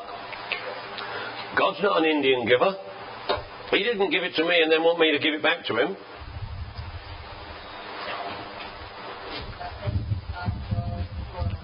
Well, he gave me freedom of choice, you see. He gave me freedom of choice so he can reward me with the kingdom. If he didn't give me freedom of choice, well then I'd be like a robot on a machine. And you can't reward a robot on a machine because it's got no choice. So there's no reward to get. So he gives me freedom of choice. So that we don't, and it's really strange how we think. I sponsored a guy who just broke his leg. I said, what happened? He said, God did it. I said, what? God broke your leg? Yes, he said, God's way of slowing me down. I said, wait a minute. What happened? He said, I was walking along the street. He said, and I walked into the fire hydrant and broke his shin. Smashed his bloody shin like a dick. You know? He got a cast on his leg like that. I said, wait a minute. God broke your leg with the fire hydrant to slow you down. God don't need to use a fire hydrant. He can come direct. Boom. But we think about this thing. Think God broke his bloody leg. See, God's all good. There's nothing bad about God. There can't be anything bad about God. That's why the word God is in the word good. You know, God, if you look at it, is in the word good. You take a big fat zero. If you're absolutely devastated and think that nothing's going for you and you're a big fat zero, if you take that big fat zero and put it in the middle of the word God, what does it turn to? Good. Now, isn't it a strange thing? The devil contains the word evil. Isn't that strange? See, there's nothing bad about God. So God didn't make us alcoholics. That's what divine providence is. God didn't lay us out, devastated us and hitting bottom and broke, busted, disgusted and not to be trusted. That's not God's will for his kids. But he provided us with the solution. Alcoholics Anonymous. Look, that's what Alcoholics Anonymous means. Look. ALCOHOLICS. ANONYMOUS. And remember our three legacies. Recovery, unity, service. That's why AAs are us. Alcoholics Anonymous, recovery, unity, service. Get it? Three legacies. Perhaps you've got to be a limey to get that one. I don't know. But look. A life centred on helping others lives in complete sobriety. Actions, not our names, yield maintenance of unity and service. And that's all there is, folks. There ain't no more than that. I could have read you that at the beginning and saved you listening to 2 hours of this shit. Because it's all right here in the beautiful book, Alcoholics Anonymous. Stay sober, carry the message. That's what it's all about, and that's what this book's all about. There ain't no more. I got a little story and I'll tell you we'll wrap it up. When I got home from that very first meeting that I ever went to, on January the 15th, 1983, just completely sick. I got home from that meeting and I was amazed. And I've been an active member of Alcoholics Anonymous from day one and never even knew it in the beginning. Because when I got home from that first meeting, I had 2 telephone numbers that you guys had given to me. Actions. You guys had given me 2 telephone numbers. I didn't know nothing about the process. I didn't know what I was supposed to do. I didn't know nothing about nothing. But guess what? I called one of the numbers, an action. I called one of the numbers that one of you guys had given to me. I called it, a guy answered the phone. I said, I don't know who you are, pal. I said, but I got your number here in my hand. He said, I remember you from the meeting of today. I said, is that right? He said, yeah, I gave you the number. He said, I'm glad you called. I said, what about them meetings? He said, what about them? I said, you go to them meetings? He said, yeah, all the time. I said, how long have you been going to them meetings? He said, 4 months. I said, what does that mean? He said, I'm 4 months sober. I said, really? He said, yeah. I said, can I go to them meetings at night? He went, yeah. I said, you go at night? He said, yeah. I said, can I go to one of them meetings with you tonight? And he said, well, normally I would, he said, but tonight I've made arrangements to go to a movie, so I'm going to go to a movie. I'm not going to a meeting tonight. So I went all little again. You know that littleness? Felt rejected, you know. I went, oh, all right, don't matter then, don't matter. And he must have picked up on it. He went, whoa, you think we don't all help each other? I'm brand new. This guy turned around to me and he went, wow, holy shit. I said, what's the matter? He said, you may have just saved my life. I said, no, I never done nothing. He said, holy shit, he said. I said, what's up? He said, God damn, he said, 4 months sober and a newcomer wants to go to a meeting and I tell him, no, I'm going to a movie. Holy shit, he said, what on earth's wrong with me? Where do you live? I'm coming round to pick you up. I said, really? What about your movie? He said, you're much more important than a movie. I said, I am? Wow. He came round and picked me up. And he was bloody weird as well. He was. He came round with his little red Fiat sports car. But the Fiat sports car was all decked out like a Mercedes. It had a big Mercedes emblem on it and shit. Holy shit. I didn't know it, but I was getting my first lesson in grandiosity. But he took me to a meeting and got me a beautiful book, Alcoholics Anonymous. Well, guess what?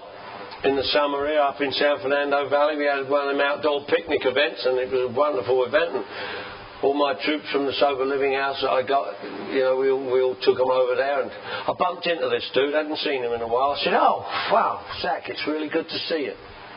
What are you doing here? He said, I'm speaking at the meeting. And guess what? He's still 4 months ahead of me.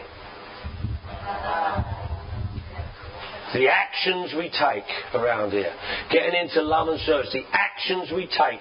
And if you don't know, ask. My phone numbers, I've got 3 phone numbers. They're in the 818 area code. Not 1-800, 818.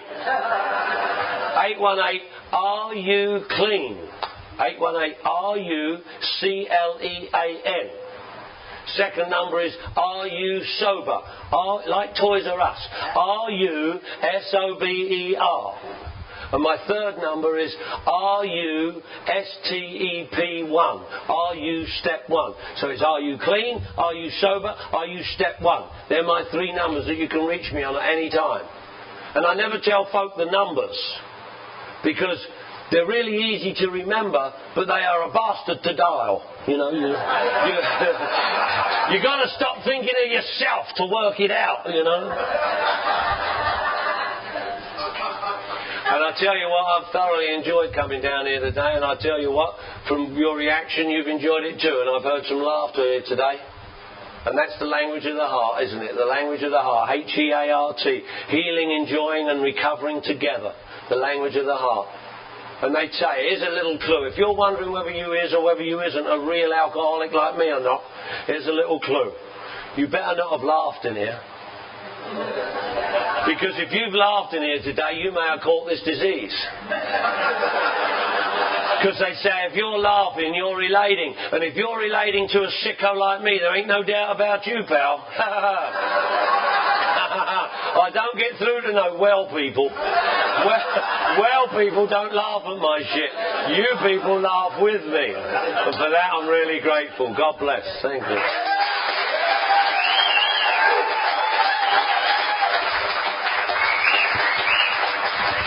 Sorry to interrupt your viewing. Taper Dave here. Just wanted to take a second to ask you to like and subscribe to my channel. Let me know if you like what you're listening. I've got some very good talks here, and this one's a great one. Just curious, do you think this is better than Zoom? Tell me what you think.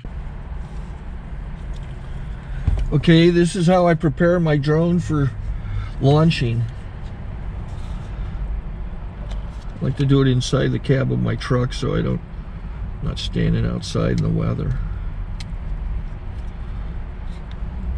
To install the joysticks for control, up and down, right and left, powered on.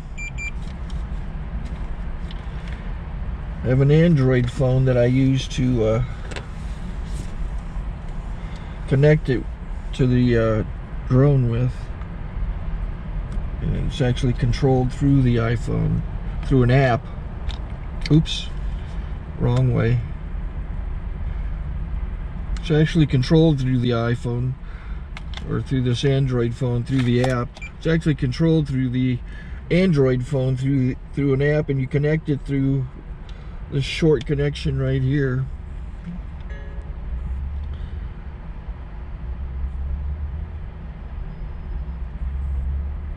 Remote control connected. Remote control's connected. So I pull out the drone. I have to extend the legs. Long legs extended first, then the short legs. Remove the gimbal protector. Set that aside. Then power it on one short burst and one long burst. I lay it down. So I have to go to calibrate. So the drone's not connected yet. It shows you here as this drone gets disconnected, even though the remote's powered on. So the drone has to establish it's connected. So I go into the app to calibration mode. First I'll calibrate the remote controller. Start calibration. Out, in, oop, out, in, up, down, and then this little wheel is to control the gimbal. So it's calibrated. Go to gimbal calibration, start calibration, and then it calibrates the gimbal. I don't know if that shows up. The gimbal's moving all over the place. Changes, you can see it on the video. And I'm calibrated to take off. It's acquired 7 satellites at the moment. There are 26 satellites up in the sky, which it has to acquire before you can take off. So it's connected. It's got enough satellites. This is white. I can go to press this little arrow button, swipe right to take off, and it would start the motors if I slid this to the right. But I'll wait till I get outside. Don't want to do it inside.